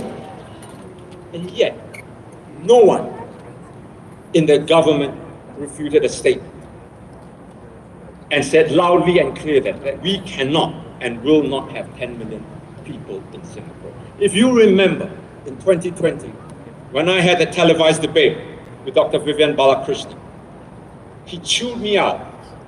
He scolded me for even saying that we might get to 10 million. But in this case here, he's very quiet and hasn't refuted anything that Madam Ho Ching said. As I mentioned, overcrowding does not only cause mental health problems, it also causes several problems for our society. One, it puts up upward pressure on our cost of living. The law of supply and demand dictates that when you have more people, there will be greater demand of goods and services, and that will cause prices to increase. Two, to accommodate a larger population, more flats, roads, hospitals, public transportation, all have to be built, which means that the government will need to constantly raise taxes and prices to increase its revenue in order to build and maintain this added infrastructure. And this is just going to add to the pressure of our cost of living. Three, an upsurge of population also means more intense competition for jobs, which puts downward pressure on wages. I don't have to tell you that many Singaporeans have had to resort to driving Grab and delivering food to make a living. Unemployment and underemployment are huge, real problems in Singapore. Many of our fresh graduates remain unemployed 6 months after graduation and are finding it more and more difficult to secure jobs. Four, can our infrastructure cope with the enormous expansion of our population? Is this the cause of the constant breakdown of our MRT system? The latest was it yesterday or the day before at Pasir Ris? Five, forests are cleared. Land have to be reclaimed, like what Ho Ching said. And open spaces are filled by more buildings and roads. Recently, Tengah Forest was razed and is now a massive HDB estate. Kranji Forest was cleared by mistake and earmarked for industrial development. Dover Forest was also cleared for housing. Clementi Forest is zoned for housing. And the old Turf City in Bukit Timah is being developed for more BTO flats. The Singapore Turf Club in Kranji, not far from here, is now slated for redevelopment. And then a large piece of land called the Greater Southern Waterfront was reclaimed for HDB development. Who and what are we building all this for? Especially when our birth rate is declining. And speaking of birth rate, I want to highlight this to you. Our total fertility rate has dropped like an anchor. It plummeted to a historic low of 0.97 births last year. My friends, if you have your mobile phone with you right now, I'd like you to take it out and go to my Facebook or Instagram or TikTok. Very quickly, just type Chee Soon Juan on this platform, and I want you to go to it. Because I want to show you an important picture. I want you to show you this chart. If you're on it right now, take a look at the chart that I just posted. At the top of the picture is the graph for the decline of our TFR. Now take a look at the graph below, which shows the escalation of the number of foreigners in Singapore. Do you see a very frightening picture emerging? Do you still think that the PAP's plan to import more and more foreigners while our TFR is falling is the solution? What's going to happen to the composition of this country? What about our identity as a people and our bond as a nation? Now, in case you think I'm being a drama queen, I want you to listen to what our founding minister said. Mr. Goh Keng Swee, who many remember as being the architect of our economy, he warned, and I quote, "At what point do we stop importing foreigners?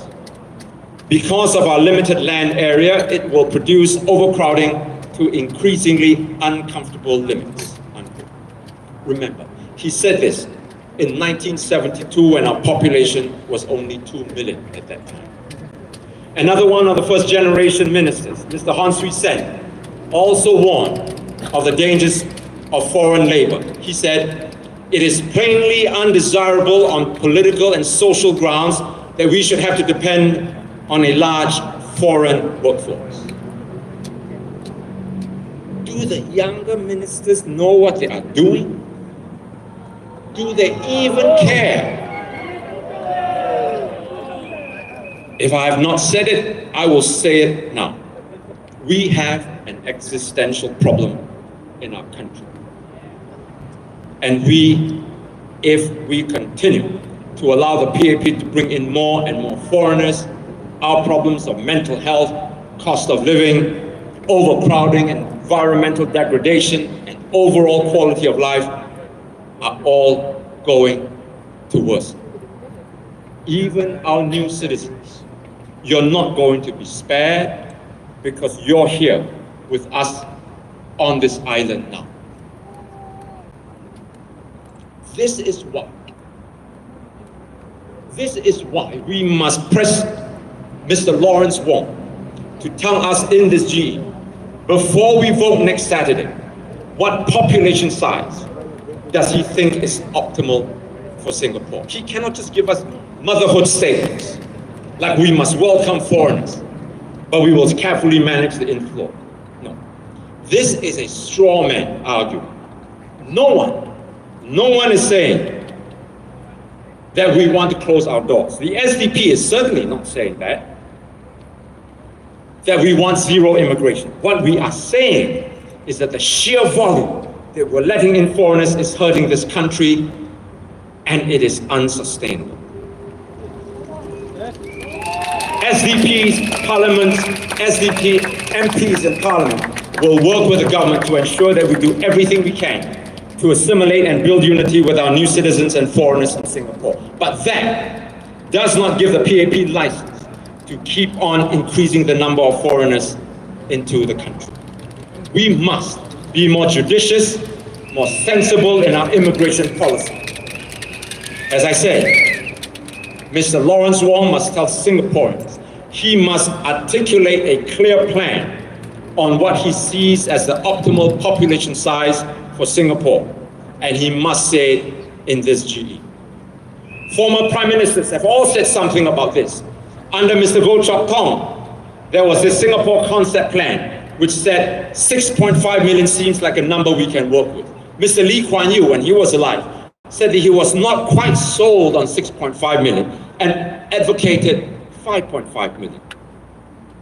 Under Mr. Lee Hsien Loong, the white paper mentioned 6.9 million, and it got such a huge backlash that it was quickly withdrawn. Mr. Lawrence Wong has kept conspicuously mum about this, but he cannot elak any longer. He must tell Singaporeans in this GE his plan as far as population size is concerned. On the other hand, the SDP has laid out a comprehensive alternative on how we can take Singaporeans forward into the immediate future. I will lay this out for you in the next couple of days, and I promise you, you will find it realistic and viable. But many of you ask, isn't a bigger population needed for our economy to grow? Now, smaller populations are not necessarily a bad thing. Now, take a look at some of the Scandinavian countries. Sweden's population, for example, is slightly bigger than ours. It's about 10 million. But look at what they're able to produce. They're capable to sell to the world. IKEA, you heard that. Spotify, Volvo, H&M, Sandvik, and the list goes on. Denmark, a population of 6 million, similar to ours, is home to global brands like Maersk, Carlsberg, Pandora, Bang & Olufsen, and Lego. And then there's Taiwan. Its population is 23 million. Yes, bigger than ours, but smaller than Malaysia's. Yet it has an outsized entrepreneurial base. Its Taiwan Semiconductor Manufacturing Company, or TSMC, is the world's biggest producer of semiconductor chips.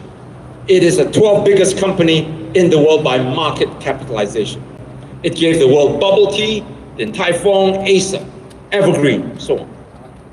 And it has produced 4 Nobel Prize laureates. And speaking of Nobel laureates, Norway has a population of 5.5 million, but has produced 14 prize winners. Finland, also a population of about 5 million, 5 Nobel laureates. Even Luxembourg, a country of only 650,000, about 1/10 of ours, has produced 2 laureates. Is it any surprise that these countries are all more innovative than us and all have labor productivity higher than ours? In sports, New Zealand has a population half the size of ours, and yet their rugby team, the All Blacks, is world conquering. Iceland, with a population of only 400,000, made it to the World Cup finals, mind you, in 2018, and I think they beat England too, right? 400,000 population. Uruguay, population half of Singapore's, is ranked 11th in the world. And here we are, struggling in Southeast Asian football. If you have not guessed by now, my friends, it's not the size of the population, it's the quality.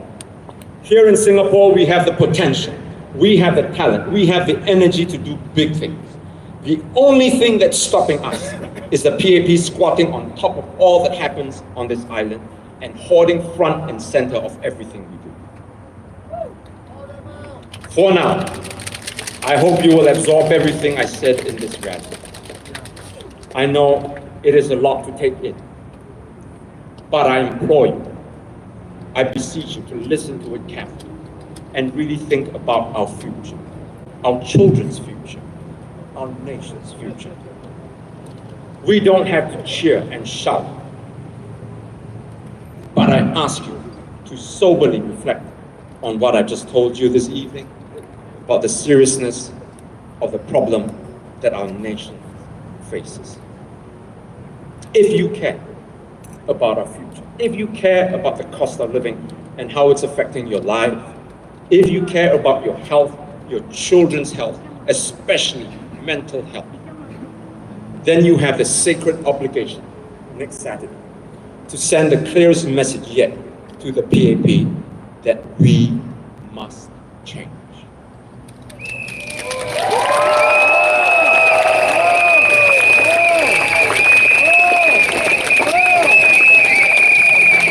Don't just walk into the polling booth, my friends. Tell everybody you. As I said, I've given you facts. I've used logic to persuade you. If you see it, you will realize the enormous problem that our country faces. And yet, with all the problems that I mentioned about mental health, our Minister for Health, Mr. Ong Ye Kung, continues to try to berate me on my leaving Bukit Batok and going to Sembawang West. I will have a lot more to say about this at tomorrow's rally at Sembawang West, and I will address what he has said and what Ms. Poli's son has said. For now, let me take the last few minutes to talk a little bit about my colleague and friend, Professor Paul Tambaya. He has been a very able chairman of the SDP, and one could not have asked for a better colleague to serve with. Our party is very fortunate to have him as a candidate for Bukit Panjang. I don't have to go on, because nothing I say will do justice to his contribution to the SDP and to the cause of the opposition. Let me just invite him back up on stage to give the closing remarks at this rally. But before I do, you must vote for Paul Tambaya, vote for SDP, and he will make Bukit Panjang so proud. Thank you all, and have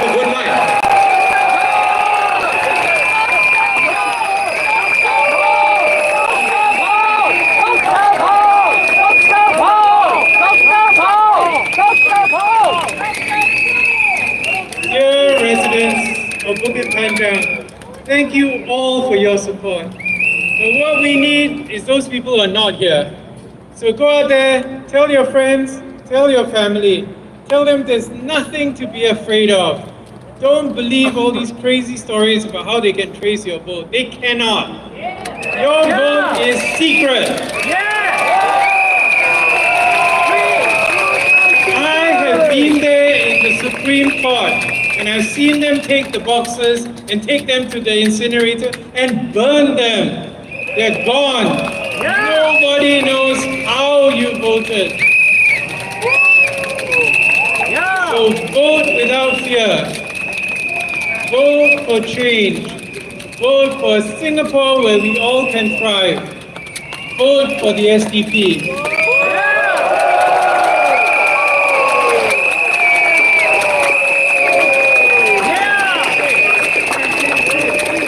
亲爱的乌鸡班长居民，请你们投新加坡民主党一票。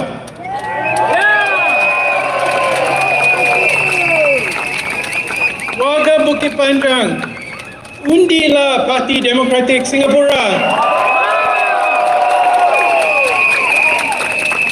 SDP ke bakal unggul. Thank you very much. Good night.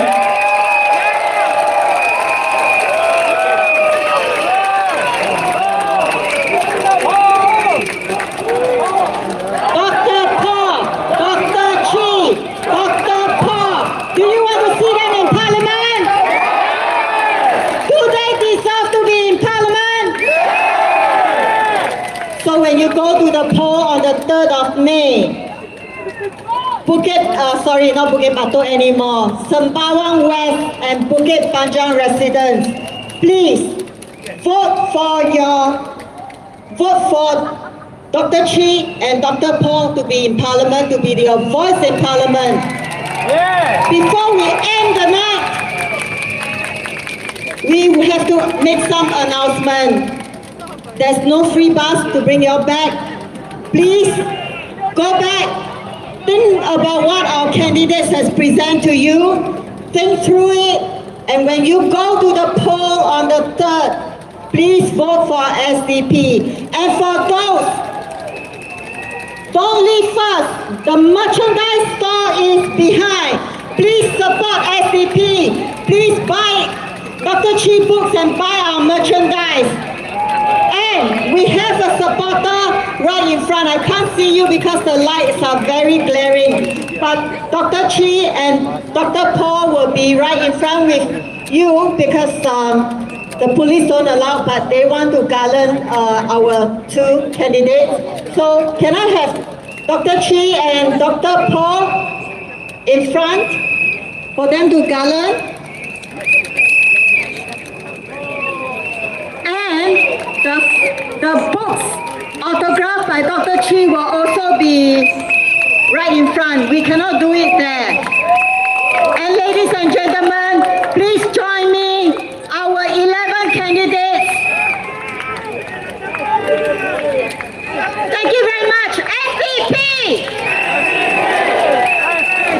It's 10 o'clock sharp.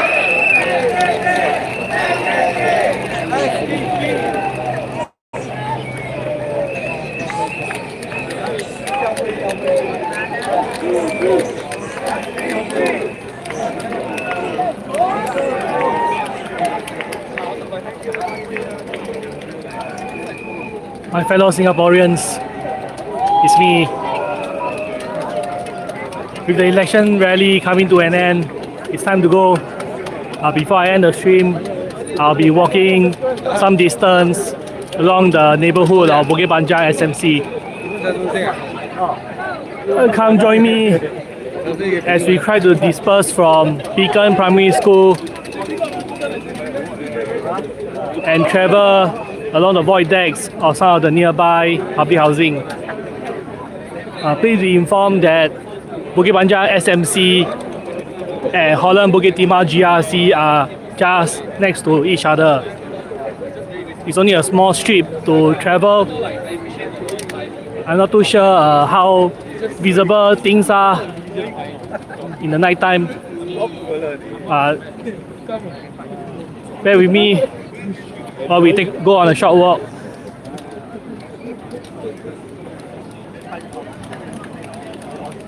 Actually, you don't have to bear with me. Subscribe, click the notification button to be informed of future content. Yeah. And I hope you found this rally to be vote wisely.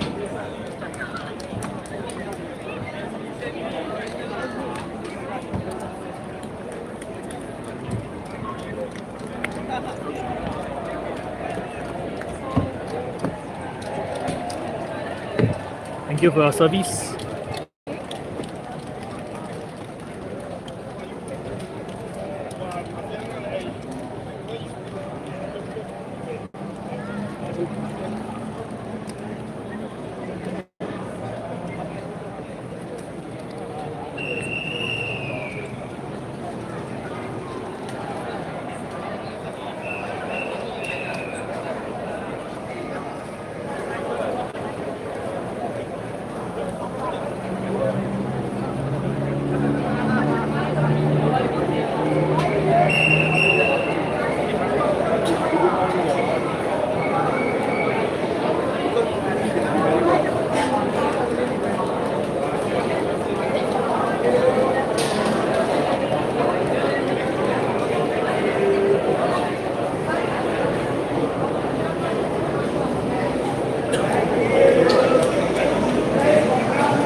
This way to Bangkit LRT.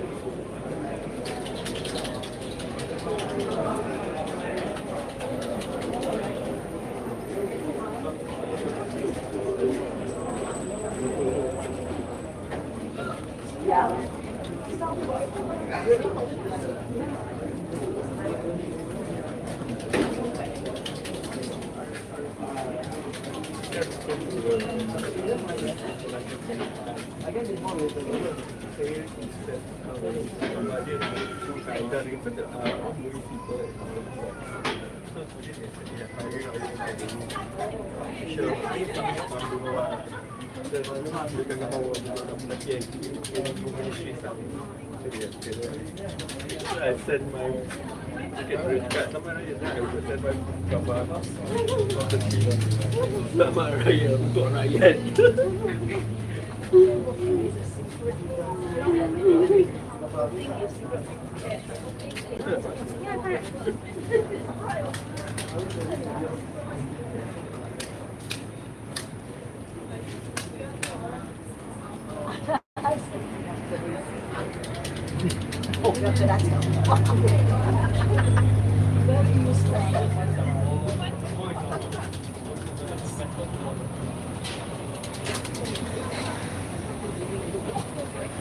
This empty lot used to be the former grounds of Greenridge Secondary School.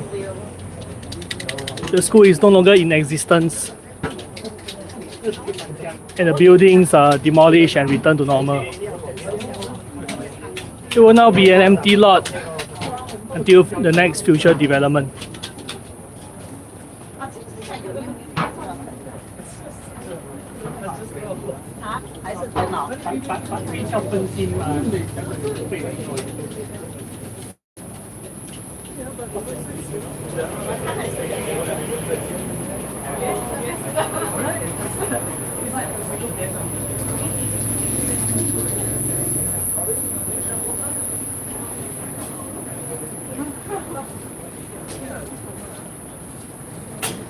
Bangkit LRT is about 150 meters away.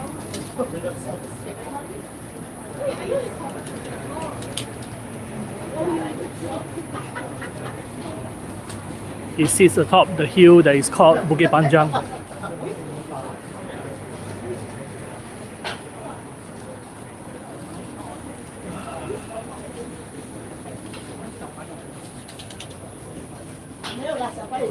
If you can see all the flashing reds, those are the lights from cars leaving the parking lots.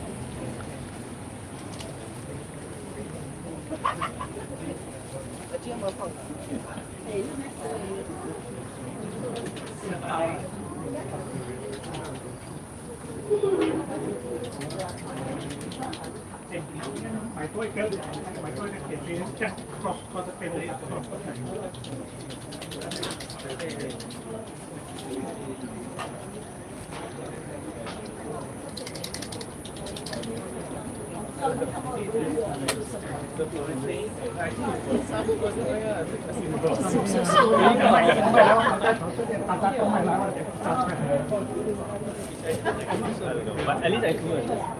Oh, shit.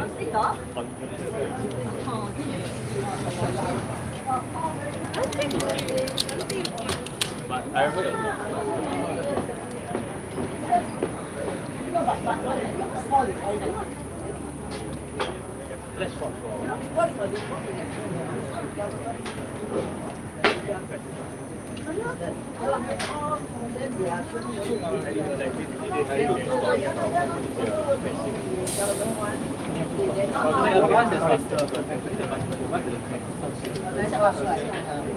and now to break formation.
This residential estate was built in the 80s.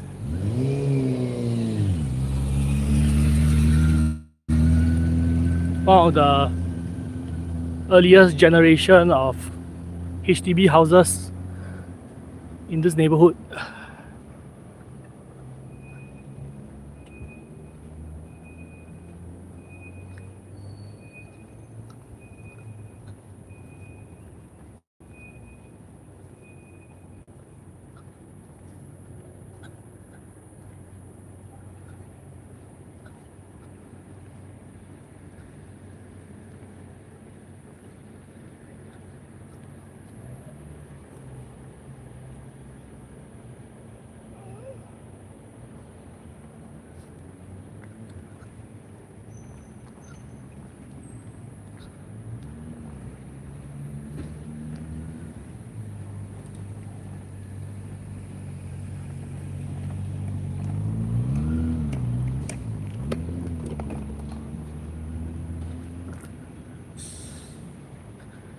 gondolas. Most likely planning to repaint the estate. Looks like these houses will be getting their new coat of paint of bright and colorful in time to come. I wonder if the painting will be done before 3rd of May.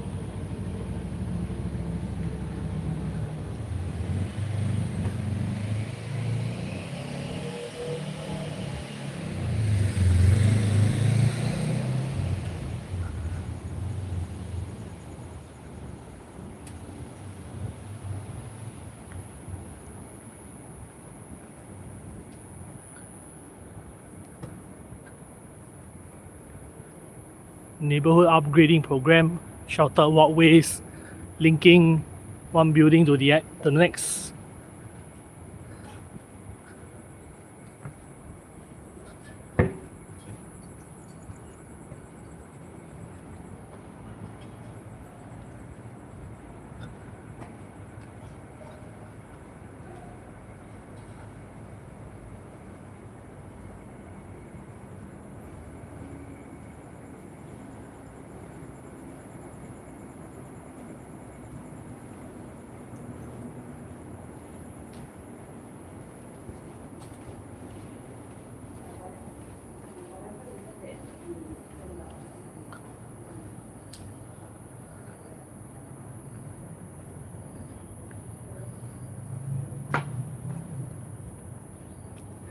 Landscaping and a modernized playground.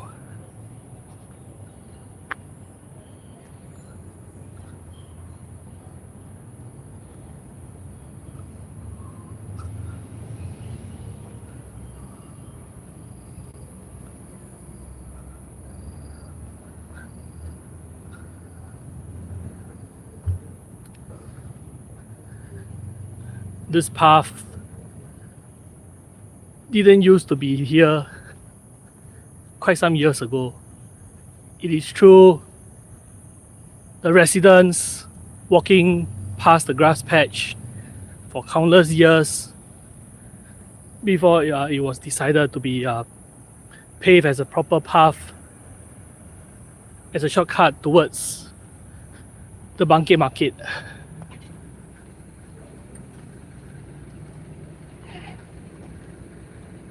Yes, the Bangkit market is just straight ahead.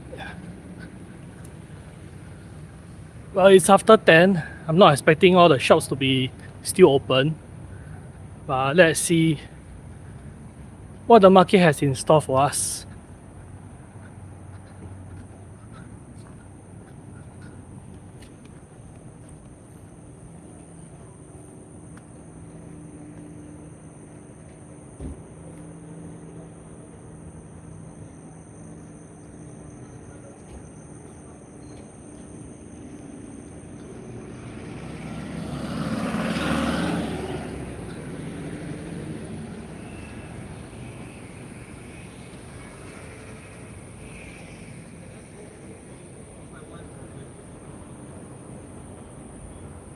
Okay, repairs and redecoration to 35 blocks.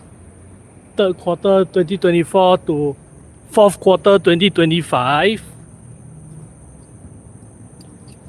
Looks like there's a bit more to complete for this project.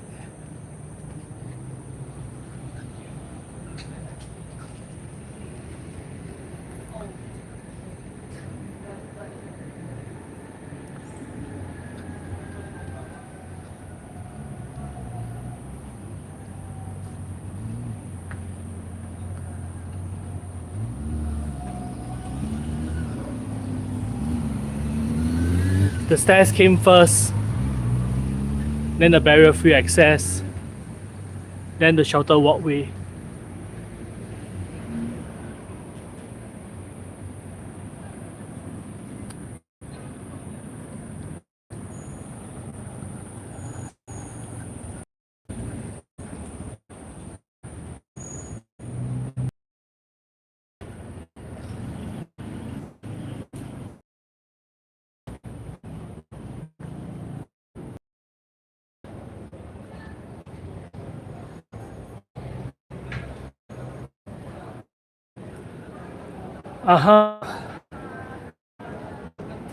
What used to be two shops now all be acquisitioned by food hubs.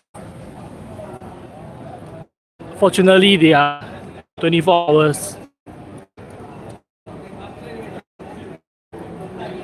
But I don't think the shops are still open.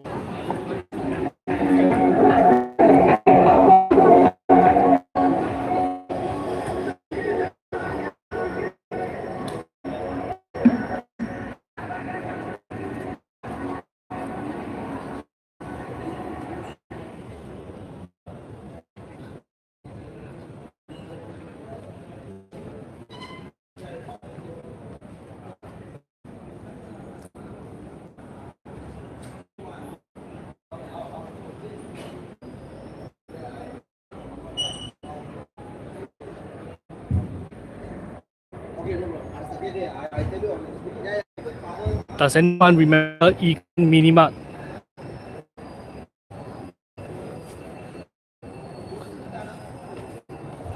Can't blame if you have forgotten. It is now irrelevant. Supermarket context.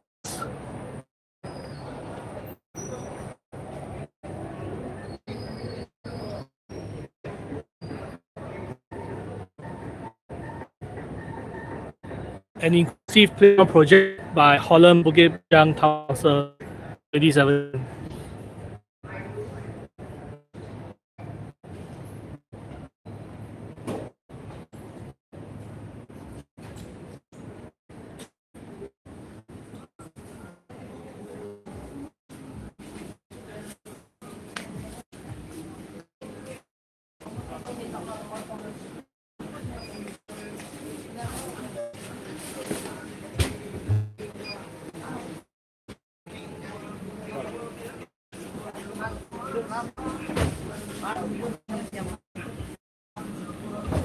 Their cabbages.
This path used to be open air with no shelter above. After years of development, finally a roof over the heads and big ass fence.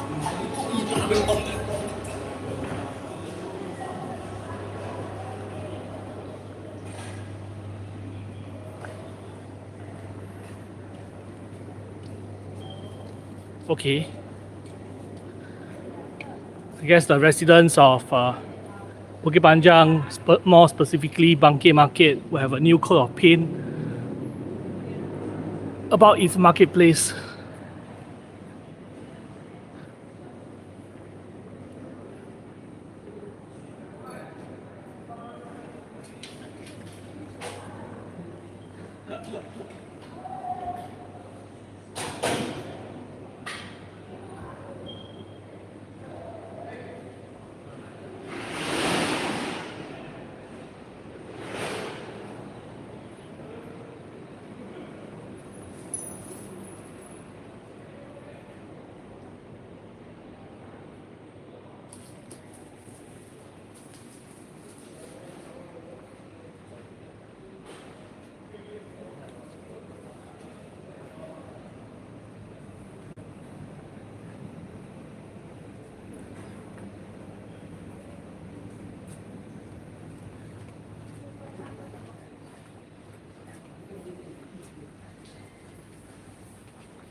these jackfruits are huge.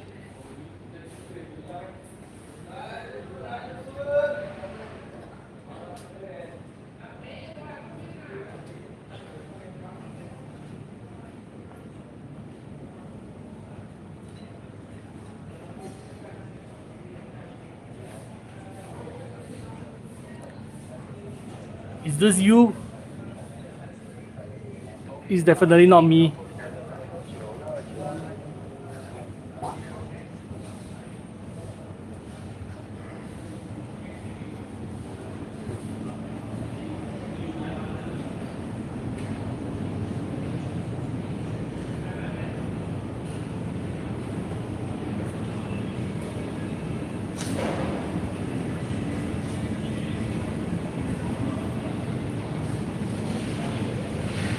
Does it look like spring is in the air?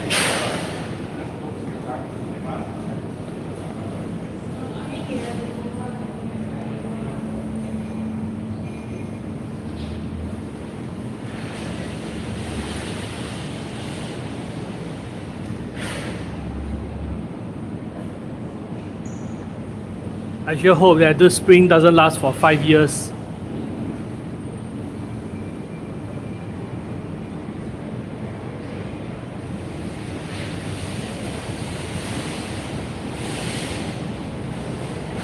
This is because if the housing estates are going to be getting a new coat of paint, I wonder if these wall arts will also get whitewashed.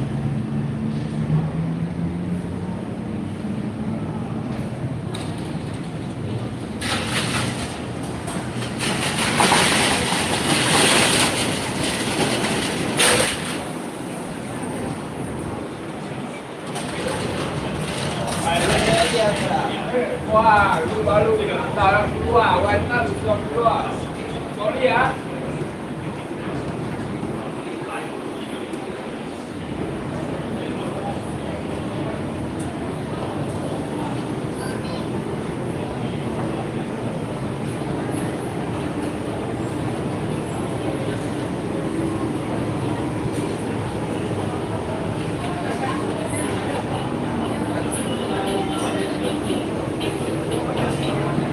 We are 乱拿食物.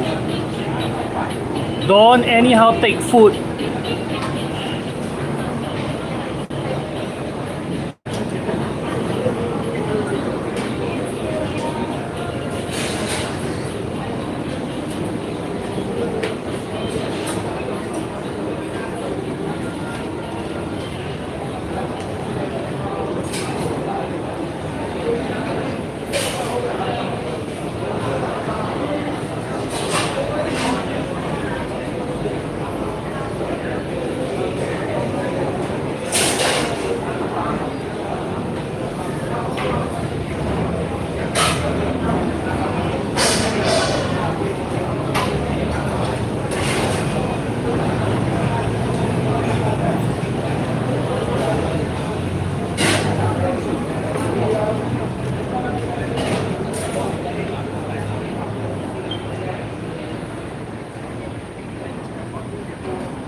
Okay, I guess it's about time I go take a break. Thank you for watching. As with most mobile streams, please wait for the video to be unprivated before you resume your viewing experience. Subscribe, click the notification button to be informed of future content, and I hope you found this stream to be satisfactory.